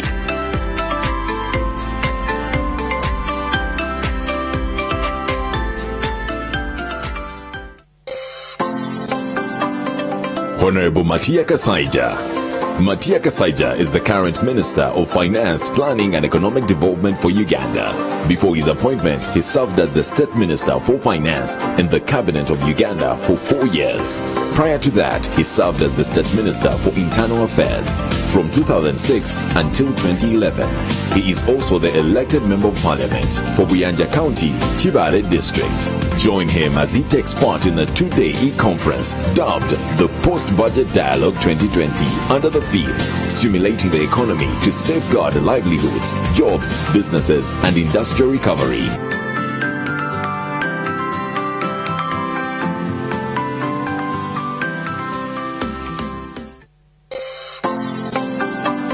Professor Emmanuel Tumusime Mutebire. He is a Ugandan economist and banker. He is the governor of Bank of Uganda, the Central Bank of Uganda. He was first appointed on the position on 1st January 2001 and he was reappointed for a second 5-year term on 1st January 2006. In December 2015, he was reappointed for the 4th 5-year term, effective 12th January 2016. Emmanuel comes with massive wealth of experience in the economy and monetary regulations. Join him as he takes part in the 2-day e-conference dubbed the Post-Budget Dialogue 2020.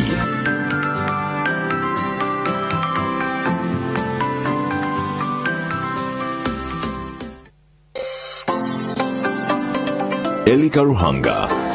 Elika Ruhanga is a business person who has been at the helm of 8 different companies. Presently, he holds the position of chairperson for Private Sector Foundation Uganda, Uganda Soft Drinks Manufacturers Association, chairman of Uganda Chambers of Mines and Petroleum, chairman for Development Finance Corporation of Uganda Limited, chairman British American Tobacco Uganda Limited, and director and legal counsel at Canmin Resources Limited.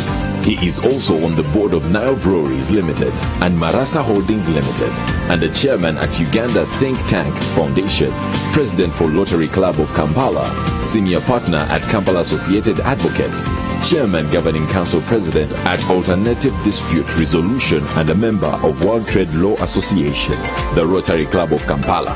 Join him as he takes part in a 2-day e-conference dubbed the Post-Budget Dialogue 2020 under the theme Stimulating the Economy to Safeguard Livelihoods, Jobs, Businesses and Industrial Recovery.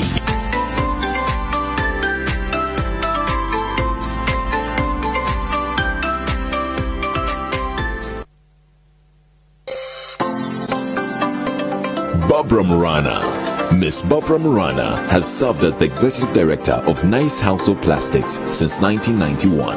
Barbara started working with Nice House of Plastics after working as an application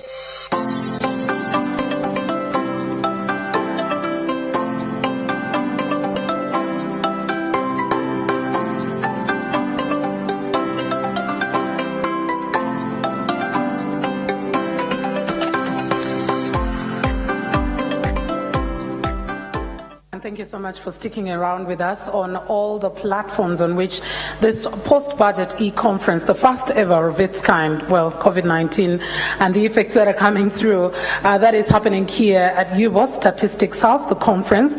And you can be able to follow us live on NTV, NBS Television, on UBC TV and S24. You can also go ahead and interact with us on our social media platforms across our social media platforms of NTV, TV social media platforms of all the stations that we are partnering with, NBS TV, UBC, and S24. We want to continue with the discussion, and at a later stage also, like I did say, you can be able to participate in by sending in your comments or your questions using the hashtag KnowYourBudget2020. But probably before we go to the next speaker, the Minister of Finance, Honorable Matia Kasaija, actually did pose a question to Honorable Victoria Sechitoleko, who is online, to actually go ahead and answer that. Honorable Sechitoleko, the Minister needed to know or get more highlight on the three aspects that you talked about that actually kill business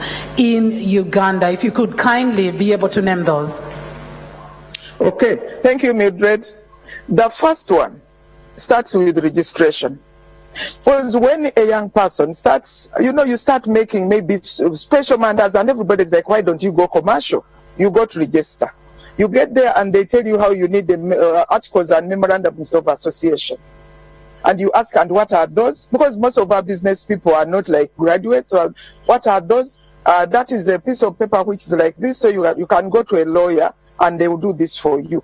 Why can't we have a generic piece of paper which is at that office? I get there, you give it to me, I fill it in, you stamp it, and it is my articles and memorandum of association. Then they start asking you all sorts of questions when you want to open a business bank account, because the business bank account, the articles, all those are done at URSB. But when URSB is talking, they never mention those. They just tell you how you can do that in one day. There is no way. I have been there twice because I mentor young people, so I go there. That is URSB. So you go there once, you go there twice. Those 2 days you have not worked, you have not made money, so you are like, to hell, I'll just remain informal. So that is one way of killing a prospective company which could have become a good company and a taxpayer. That is one. Two. Now, because the registration has proved difficult and you decide to go on anyway, and because all you know is how to make this fantastic juice, you start making the juice, you start packaging it, and everybody tells you how nice it is, so you start selling. Then UNBS hears about it. Before you know it, they will come. They will shut you down. They come with the press. I know a young man who was doing something in Bweyogerere, and as you know, UNBS is in Bweyogerere. They arrived, they closed him. He was in the press. Really, the poor boy was trying to contribute to his economy. Then, if UNBS does not catch you before URA finds out who you are, URA will arrive, and once again, they will close you down, especially workers. They ask, how long have you been here for the whole year? And you have not been paying taxes. You either pay this or we close you down. Now, if you somehow manage to register and you start importing equipment in order to up your business, because now you are registered, you want to do good business, you want to bring in better machinery and packaging material. You normally go to URA and ask, if I bring in this, what is the tax? If I bring in that, what is the tax? If you are bringing in agriculture, value addition equipment, let's say you are going to process sugarcane, you are going to process bananas into juice or something like that, they tax the machinery. There's a tax on the machinery. Before you have made anything, you have got to pay tax. And in Uganda, we do not have packaging material. So when you ask, how much am I going to pay for this packaging material? The answer from URA is, it depends. They don't tell you it depends on what. That it ranges from 20% to 60%. So you decide and say, I want to do this. So you import the machinery and you import the packaging material. It gets here, and the taxes, they tell you, quite a lot of machinery and packaging material has been abandoned by the importers because the taxes just didn't make it worth it. So what do I suggest the three should do? All the three organizations, URA, UNBS, and URSB, should have a development arm. We should have people there who are there to help these new companies to register themselves and go through the whole system so that they have the bank account in their names. They know what the articles on memorandum of association is.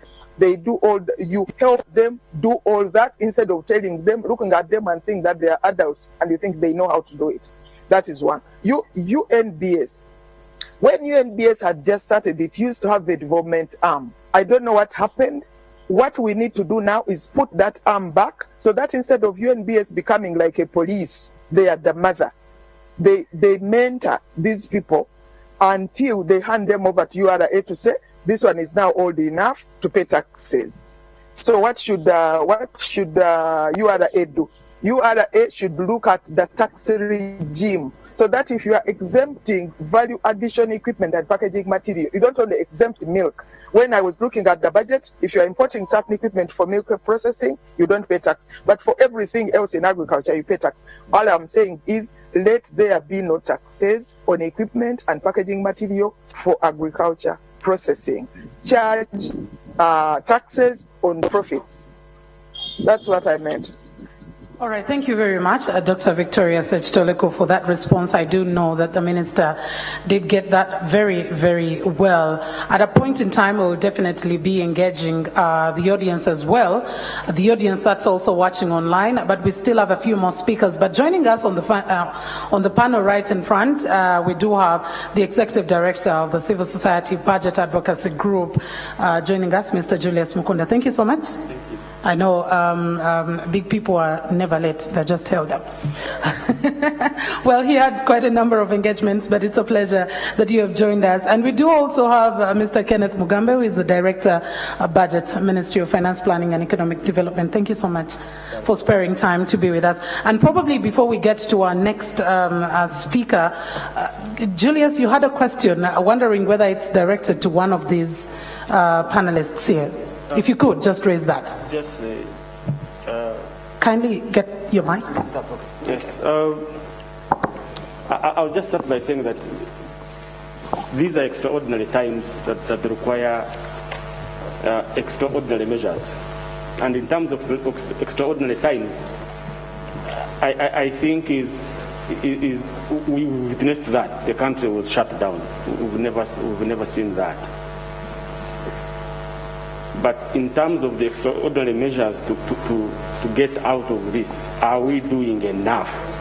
And that's why I want to raise my question. I know we have done a lot, the Bank of Uganda, the government, the tax reliefs, budget proposals. But there is one issue that is not being talked about. The governor of Bank of England said that everything is now, all options are on the table, including printing money. It is something everybody is shying away from. And I thought, since I have the Governor Bank of Uganda, maybe if we could shed light on that. Because the challenge in this country is when you leave such a critical decision for street people, we head for danger. But if you take charge and you are the one to provide the technical guidance on that, it becomes better to urge from a point of information. So I just wanted to ask that, what is his view about printing money, considering that our inflation is very low, but also is that our deficit is very, very huge and it's increasing, not forgetting that the debt burden is also getting high. What is his view about, what is Bank of Uganda view about the printing of money? I just wanted to have an idea about that. Thank you so much. All right, Mr. Mugume had highlighted a bit about that, but maybe if you could just do that for also the audience that has just joined us, because I know there are many joining us online. As Bank of Uganda, are we able to print money? Yes. And give it to who? Commercial banks. So the question is whether, as I said, when we put our measures and we say if a commercial bank lacks liquidity, we are able to provide liquidity for 12 months. Basically, that is printing money. Now the question is now linking the commercial bank, you have given money to a business entity that wants the money. Now our view is that you can't print money and distributed to the households, or what we call, what is called helicopter money. So even Bank of England, when it was saying so, it was not saying that you print and then go to the households and start distributing. No. You give liquidity to the entities that you think can be able to render liquidity to business enterprises. And basically that's what we are doing. And I had also said, even the data budget also borrowed from Bank of Uganda. When it comes to borrow, basically we are printing money. That's a fact. So that is part of the, I think that is part of the system of printing money. So Sorry about that. I think we use this one. Okay, we can take Julius's mic. So, in brief, Bank of Uganda does provide, when we say Bank of Uganda is providing liquidity to commercial banks, CTC, basically, that is printing money. Because otherwise, remember we have been accused that if Bank of Uganda doesn't have capital, how do you then provide, how do you then have money to give out? So once we say we are giving liquidity to commercial banks, we are giving, government is borrowing from the central bank, basically, that is part of the printing of money. All right, thank you very much, Mr. Mgume. I would like to put this to Mr. Kenneth Mugambe. We know that literally every sector has been hit, yes, but there is a particular attention to the informal sector that many people would like to have to ensure that they can be able to formalize, because I mean URA needs to expand its tax base. They need to have more people they can be able to pick taxes from, taxes that will later on help develop the country. Many are quite asking what the Ministry of Finance is actually doing to ensure that they particularly support the informal sector to recover, and then the small and medium enterprises.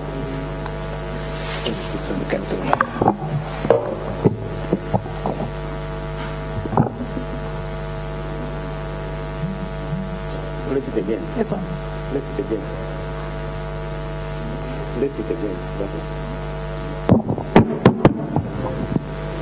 Okay, thank you, Mildred. You allow me to put off my mask. I'm not extremely comfortable speaking with a mask.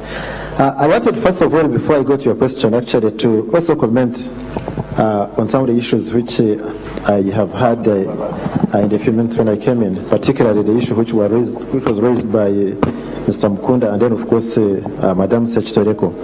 I think on the question of this being extraordinary times, it is indeed, they are indeed extraordinary times.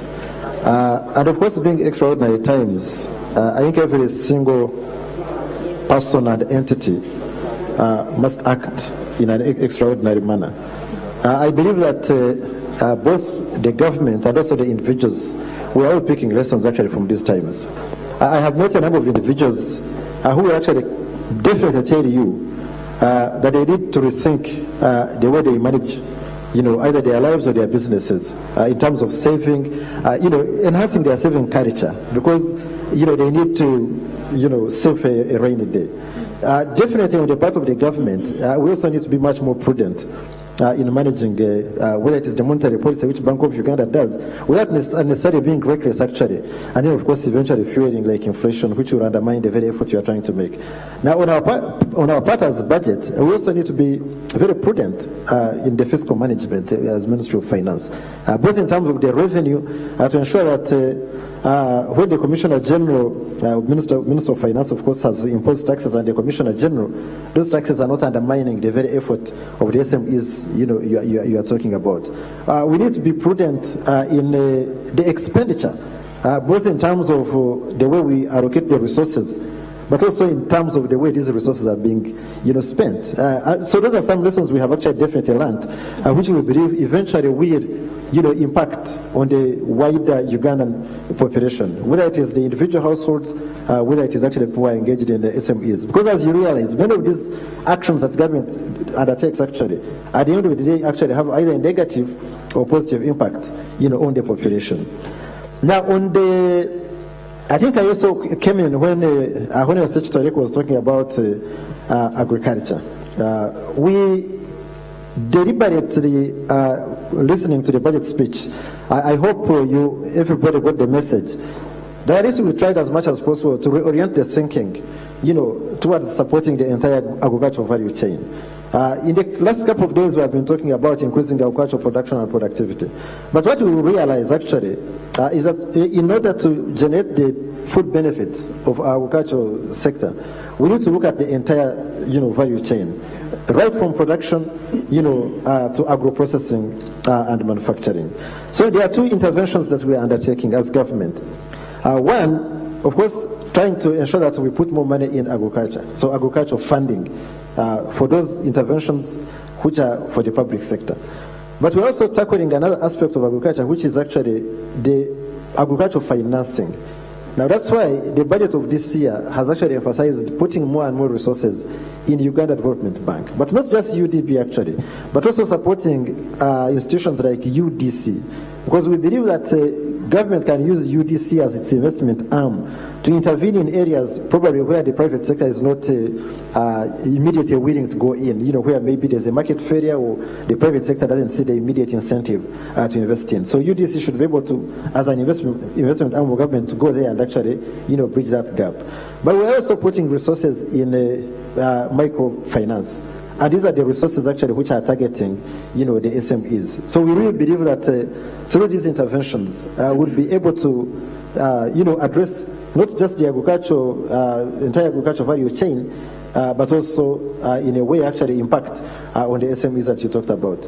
But also talking about the informal sector in Uganda. I think when we talk about the informal sector, we should not just look at the informal businesses in the urban setting. The majority of the informal businesses actually are the households which are engaged in subsistence agriculture. So some of these interventions we are undertaking, and actually by implication, by the way, if you enhance the incomes and the formalization of businesses of these households, which are part of the subsistence, whether they are the 68% or whatever you call it, whatever the number is, then actually, in a way, you're also helping in addressing some of the challenges we have, for example, in terms of revenue, enhancing the revenue mobilization, in terms of enhancing aggregate demand. One of the key challenges that actually the economy is going to be facing now as a result of COVID is actually people not have effective demand. Because once people are not able to spend, then actually many of these things we are talking about would actually not happen. So we need to ensure that we tackle those areas that will actually help to put incomes in the pockets of the population, and these are the households actually. Because by doing that, then actually the households would actually be able to demand, for the goods and services which Mr. Kayondo is actually producing. Without income in the pockets of these households, then definitely the businesses, whether they are businesses here in the urban areas or across the entire country, will not be able to spend, to sell their products. So these are some of the things that we are really trying to do in this post-COVID difficult situation actually of COVID. All right, thank you very much, Mr. Mugambi. I'll definitely be getting back to you and the panel. I want to introduce our next speaker, who is also off-site. It's an e-conference, and this is the chairperson of the Uganda Manufacturers Association, Ms. Barbara Mlwana, who will be speaking to the approaches for industrial recovery for the financial year 2020-2021, but also beyond, because currently we could be speaking post-lockdown, but there is, because we can't say post-COVID for now, we do not know when COVID will end, but even though we don't know when it will end, it will surely come to an end. But what happens for the industrial sector? I welcome you, Ms. Barbara Mlwana. Thank you very much, and I'd like to thank all my past speakers. When you're the last, most of the points have been mentioned, and as UMA, we're very grateful for the government and their support, the private sector in this recovery, and in particular issues around capitalization of UDC, UDB. So we'd also like to thank them for the deferral statutory obligations. And I think, as I've mentioned, most of the points have been mentioned by my past speakers. So I'm really going to pivot on the point beyond. And I have 4 points that I'm going to talk about. The first is the increasing of the level of liquidity within the economy to spur consumption and production. And I know Dr. Tugume was mentioning this on the side of interest rates, on the side of supporting the manufacturing side, on the supply side. But I just wanted to give some context to everybody. 3 million Ugandans in the formal employment have been redundant for 3 years. Therefore, they have limited purchasing power. 7 million non-formal workers, these are people in juakalis, vendors, shops, arcades, all those have been out of work and are still remaining out of work. And close to 1.5 million employees have been laid off during the pandemic. And as we know that the curfew, which is a good measure, essentially means that we don't work 8 hours. It's really sort of 5 hours that we work. So even with the stimulus in production, there is a need for aggregate demand. And as UMA, we have some proposals on that. The first, of course, we've always talked about domestic arrears. And what we are encouraging when we've heard that, of course, they're going to be settled. But we would like to ask that these settlements are made in the first quarter. I think somebody was mentioning about timing of these things. And I think this is what we're saying, that for us as manufacturers, it is very important that it happens in the first quarter of this financial year. The second one, as I've mentioned, a lot of our employees, a lot of out of work, a lot of people need access to their NSSF savings. So what we would like to push is, and what we'd like to advocate is the early access to their funds. The second one is, as we've seen the URA and the government come up to fast track these refunds. We don't want it to be just a one-off event. We'd like this to be part of business going forward.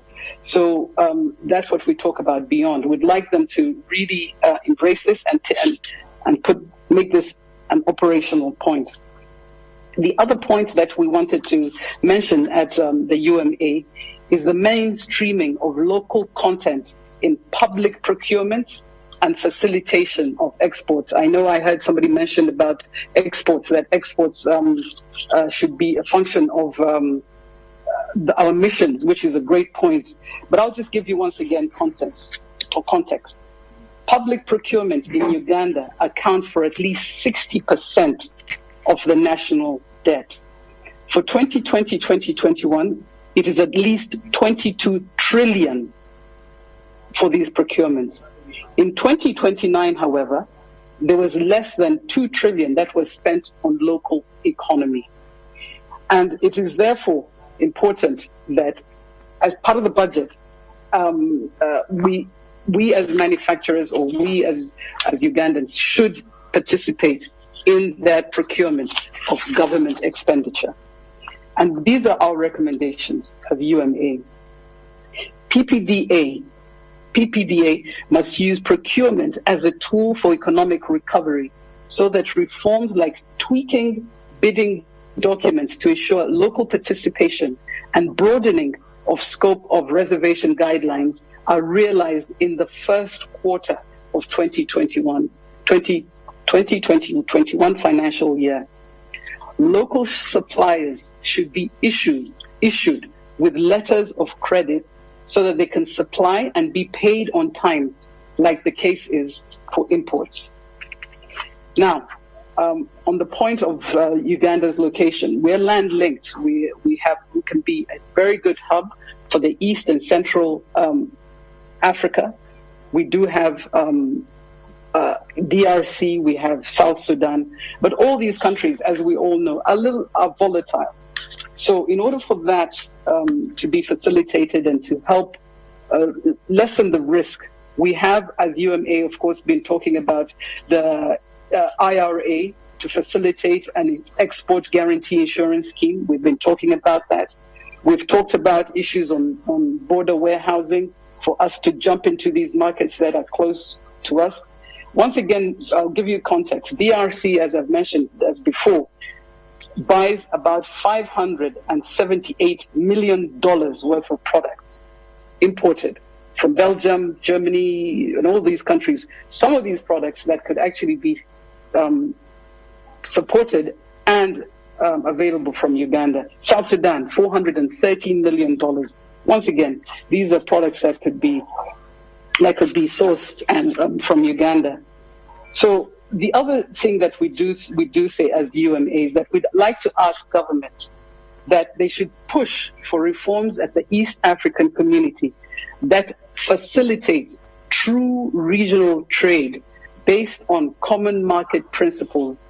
And if not, they should be willing to invoke retaliatory measures against any partner state that undermines Uganda's interests at the EAC level. We've also talked as the UMA about the activation, and we're good to hear. We're happy to hear that there's been a lot of movement with the Uganda air cargo, because it's important that maybe some of our exports should be exported to our neighboring countries.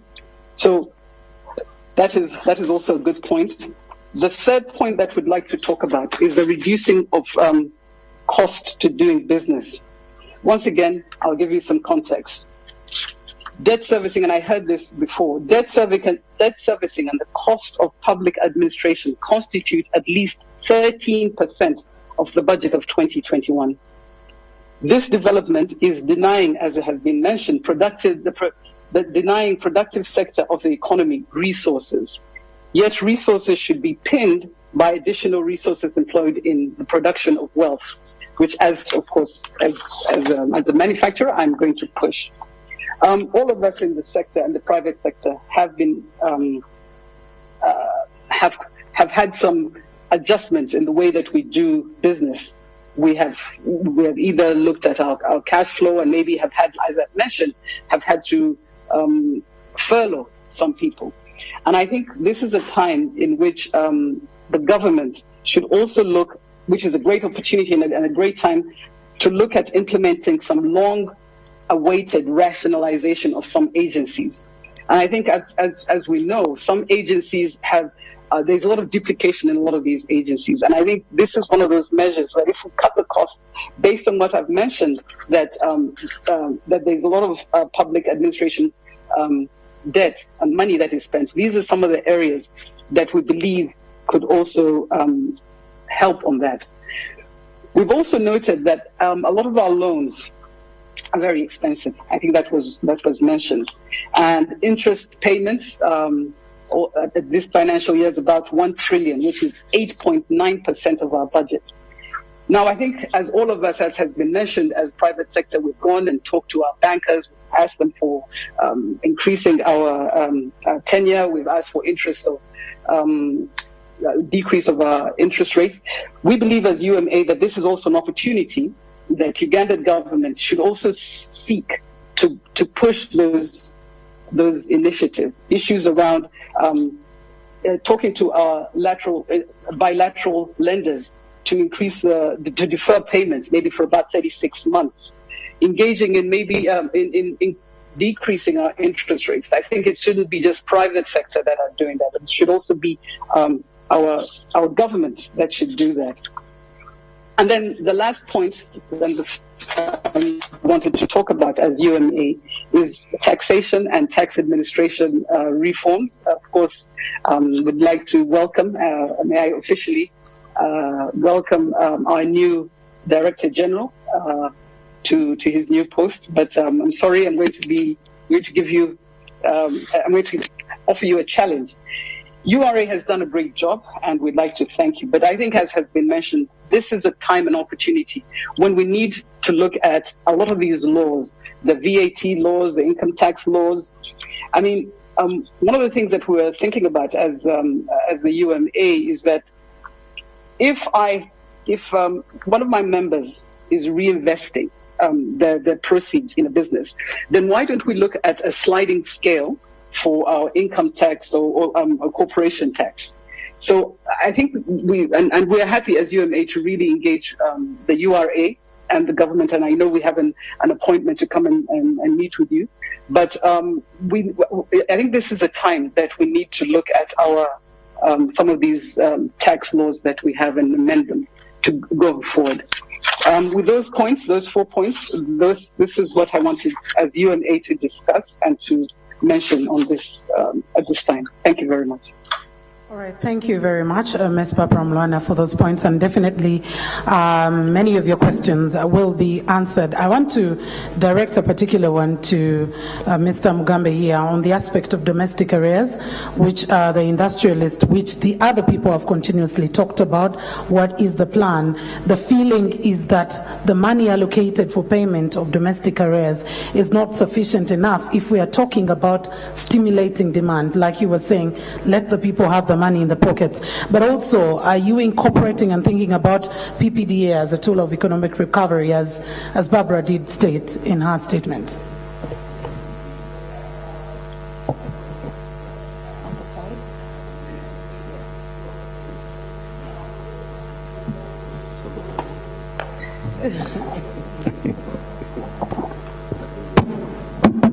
Okay. I think on the question of domestic arrears, first of all, there is a provision in the budget of almost 490 billion to cater for domestic arrears. But I think we also need to put domestic arrears in context. There are some categories of domestic arrears which largely do not impact on the Ugandan private sector, because there is money, for example, we owe international organizations.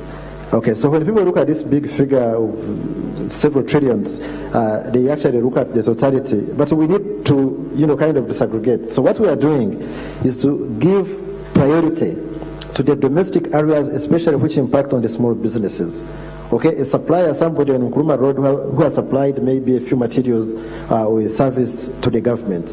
So we have presented before Parliament as part of the stimulus package, additional financing of over 200 billion.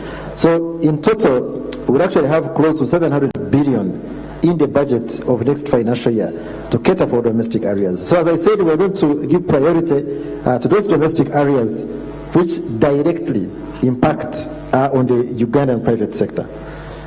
So that's one angle we are looking at. Now, in terms of procurement, I think one way, maybe if I had her right, but procurement impacts on the government budget and the economy generally in two ways. One, in terms of the goods and services which government consumes, and then of course, second, in terms of aspects of corruption. Because one of the key avenues of corruption we know is actually through procurement. And there are a number of reforms which are being undertaken. Actually, the PPDA Act has been amended to ensure that we address some of those aspects. But in terms of procurement of goods and services, we have been keen on a BUBU, Buy Uganda, Build Uganda. And actually, as we speak now, there is a local content bill sponsored by a private member, in the House, which will actually properly define, what the Ugandan private sector is and how this local content and the BUBU policy can be effectively enhanced, to support local businesses. So we believe that those are two angles that where procurement can be addressed. I think those are the two key things which I picked. All right, I would like to engage Mr. Mkunda. The responsiveness of the budget to the needs of the citizens, particularly, do you think you're well satisfied as the civil society?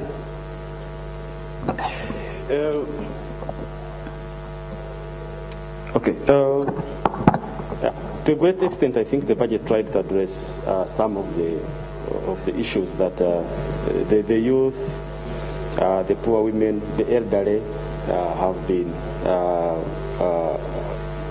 the challenges that they are facing right now, especially during COVID. We are glad to see that there are programs for the youth, that the youth area program is coming back again. We are glad to see an expansion of the older persons. And I think it is even going beyond to the order of saying 80 years, but also looking at those 60 and above to certain regions of this country, which I think again is a good measure. Is it enough? Probably it's not enough. Could we do better? Maybe we could do better. But maybe why are we not doing better? I think it's just because we have not felt the reality check that at this particular moment in time, we do not have the luxury of being luxurious. That we need to focus our resources to where we think money can come from. And I can tell you is, for example, if we would have got more money, for the youth, for the elderly, for the businesses that are struggling. But if you sit in Parliament and decide to declare new cities, what does that mean? And it becomes a very serious political program that actually these cities must be functional next financial year. That means it is taking away some monies that we would have put in those particular areas. If, for example, we have been singing the song of rationalizing agencies, and up to now we have not taken the steps, let's rationalize and save money, because we are being told we can save close to $1 trillion after if we rationalize. Then we shall not get enough money even to have more maintenance of our roads. We shall not get enough money to have more soft loans, because at the end of the day we rely on our Commissioner General to get more money for us from the struggling businesses. We would also realize more benefits if we were able to finish our projects in time. I think part of the challenges we face in this country is project investment management. If you have a project, a loan that's supposed to have performed for 3 years, 4 years, and is now taking 15 years to be completed, and there, I know Kenneth is being put on pressure, please pay commitment fees, pay penalty fees. I have a nice example, the Usegam PG Road. The author general told us we paid 2.4 billion on that, and we haven't even started digging a trench. So it's high time we also begin to demand a very serious focus and say, please, you accounting officers, why is this project not working? Some have got very good reasons, like issues to deal with the land, issues to deal with evaluation. But some of the things are so ridiculous that somebody is saying you have to compensate me, and yet the land is in the lake, or the land is in a swamp, and the swamp belongs to government, and somebody still insists you have to.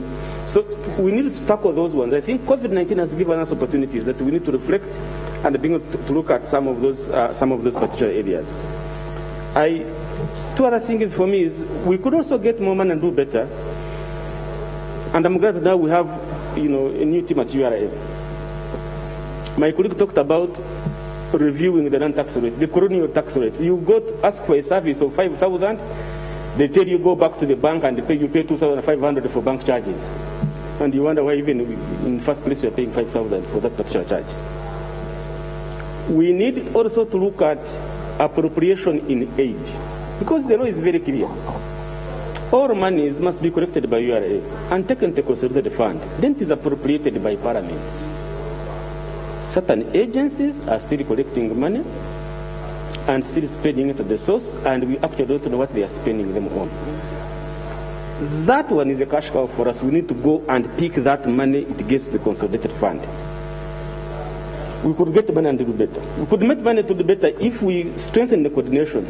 As of now, I don't think we know how many foreign people are working in Uganda, a register, because Uganda Revenue Authority has not been able to get that register from Immigration Authority. Are they all paying pay at their full post? We don't know. Lands, stamp duty. Okay. Even our IFM is here, we are told that we could also generate more money if URA was allowed to cross-check it and get some money. So I think it's quite important that we look at some of those reforms and see how we can be able to expand the businesses. Okay. And also get some of these opportunities. Lastly, we could have done better to make the budget even more refocused if we are also focused in terms of what exactly, if we say productivity and production, maybe we should begin to say how many tons of maize are we exporting or are we producing? Okay. I think that definitely would help us. How many exports in terms of value are we having? How many jobs are we creating? Because I think that can help us target and say, okay, we were targeting 100,000 and we got 500,000. Maybe it's a plus on our part. So I think it would be very important that if we are able to do some of those particular reforms, definitely who can do better. But we definitely appreciate the current challenges we are in, but also the efforts that we have made as a country. Thank you so much. Thank you very much. Director Budget, I'll give you just 30 seconds. We need to get to just 2 points I wanted to make, actually. The first one is on the extent to which the budget is focused on the citizen. One, we are undertaking a review of the budget, and I think that point has been made and it has come out in the media. You realize the budget was presented in Parliament before pre-COVID, actually, by the nature of our budget calendar. Because our budget calendar requires us actually to make the first budget presentation in Parliament at the end of December. Yes. So by 1st of January, of course, there was no COVID at that time, and nobody could predict, where we were headed. So we decided, given that scenario, we have been undertaking a number of discussions with stakeholders, just like the minister mentioned in his opening, to see the extent to which or what additional work we need to do to refocus and realign the budget with the needs of the citizens. So in our stakeholders are in the discussions with us, including Mr. Julius Mukunda, who is representing the civil society. So actually, this is an opportunity now, and I really believe that given that civil society is now part of us, they will definitely help us where maybe we didn't put our eyes properly. They will help us to ensure that we actually have that focus. They are part of this discussion. But beyond that, I think we need to look at, if you want, you can look at Uganda in 2 kinds of categories. If you look at the entire population of Uganda, you have the rural households, people who live in the rural areas, and then of course you have the urban households. Now the rural households, as I said, you have people who are engaged in subsistence, farming, and then of course you have people now who have graduated towards semi-commercial and commercial farming. The needs of those 2 categories are different. And then you look at the urban areas. The urban areas, of course, you have people who are engaged in the informal businesses, and then people who have more formalized businesses. But of course, because of our high rate of urbanization, we are also getting a 3rd category of people who are highly vulnerable. Okay, actually, theirs are like informal businesses, and those ones actually make them much highly vulnerable in case of any economic shock. So, in the case of a shock like this one we have had, those ones actually largely lose all their assets, and actually they lose their jobs and income. Okay, and they need a different. So we have tried to segment, to look at society in those different aspects, and try to identify interventions that would address the needs of those different interventions. Okay, so like for the very vulnerable, of course, those are the guys we are targeting using social protection. Because actually when they go to distribute food, okay, that is actually some form of social protection. The food doesn't go to Mildred, to Haise, or Maurice Mujisha, definitely, or no, it doesn't. It goes to those vulnerable, because they already have lost their incomes, and they're in a very bad situation. Now, the last point I want to make, on AIA, what we traditionally call appropriation in aid, which is actually non-tax revenue. Our policy now is that non-tax revenue should be collected by URA. As we speak, we have just a few agencies, by the nature of their laws, the laws which put in place these agencies, and also their operations, that are retaining non-tax revenue. This is Uganda Wildlife Authority and agencies like Uganda Communications Commission. But the bulk of the institutions, including universities, public universities now, the money goes to the consolidated fund. So we undertook a reform to ensure that all these resources, and actually it has helped, because when we put all these, some of these institutions, under URA and also remitting their money to the consolidated fund, some of their revenues actually almost, doubled, meaning there was poor, disclosure and accountability of these resources. So this is a reform which we have undertaken, and definitely we are not going to stop. We are continuing to ensure that all these resources go under the armpits of URA, because it is actually the mandate of URA to collect revenue for the government. Thank you so much, and that's very great. We need more money in URA, because this is the same money that works for the development of our country. Well, we want to move on to our next speaker. Our time is fast spent, and he is a co-founder of Safe Border. We probably have been customers of Safe Border, of Youth Senate, the organization that comes with it, and he will be speaking to how the budget will promote innovation, job creation, as well as entrepreneurship among the youth. Youth are a key stakeholder in the country, because besides the demographics show that the greater percentage of the population are youth. Mr. Ricky Thompson, I welcome you to speak to us.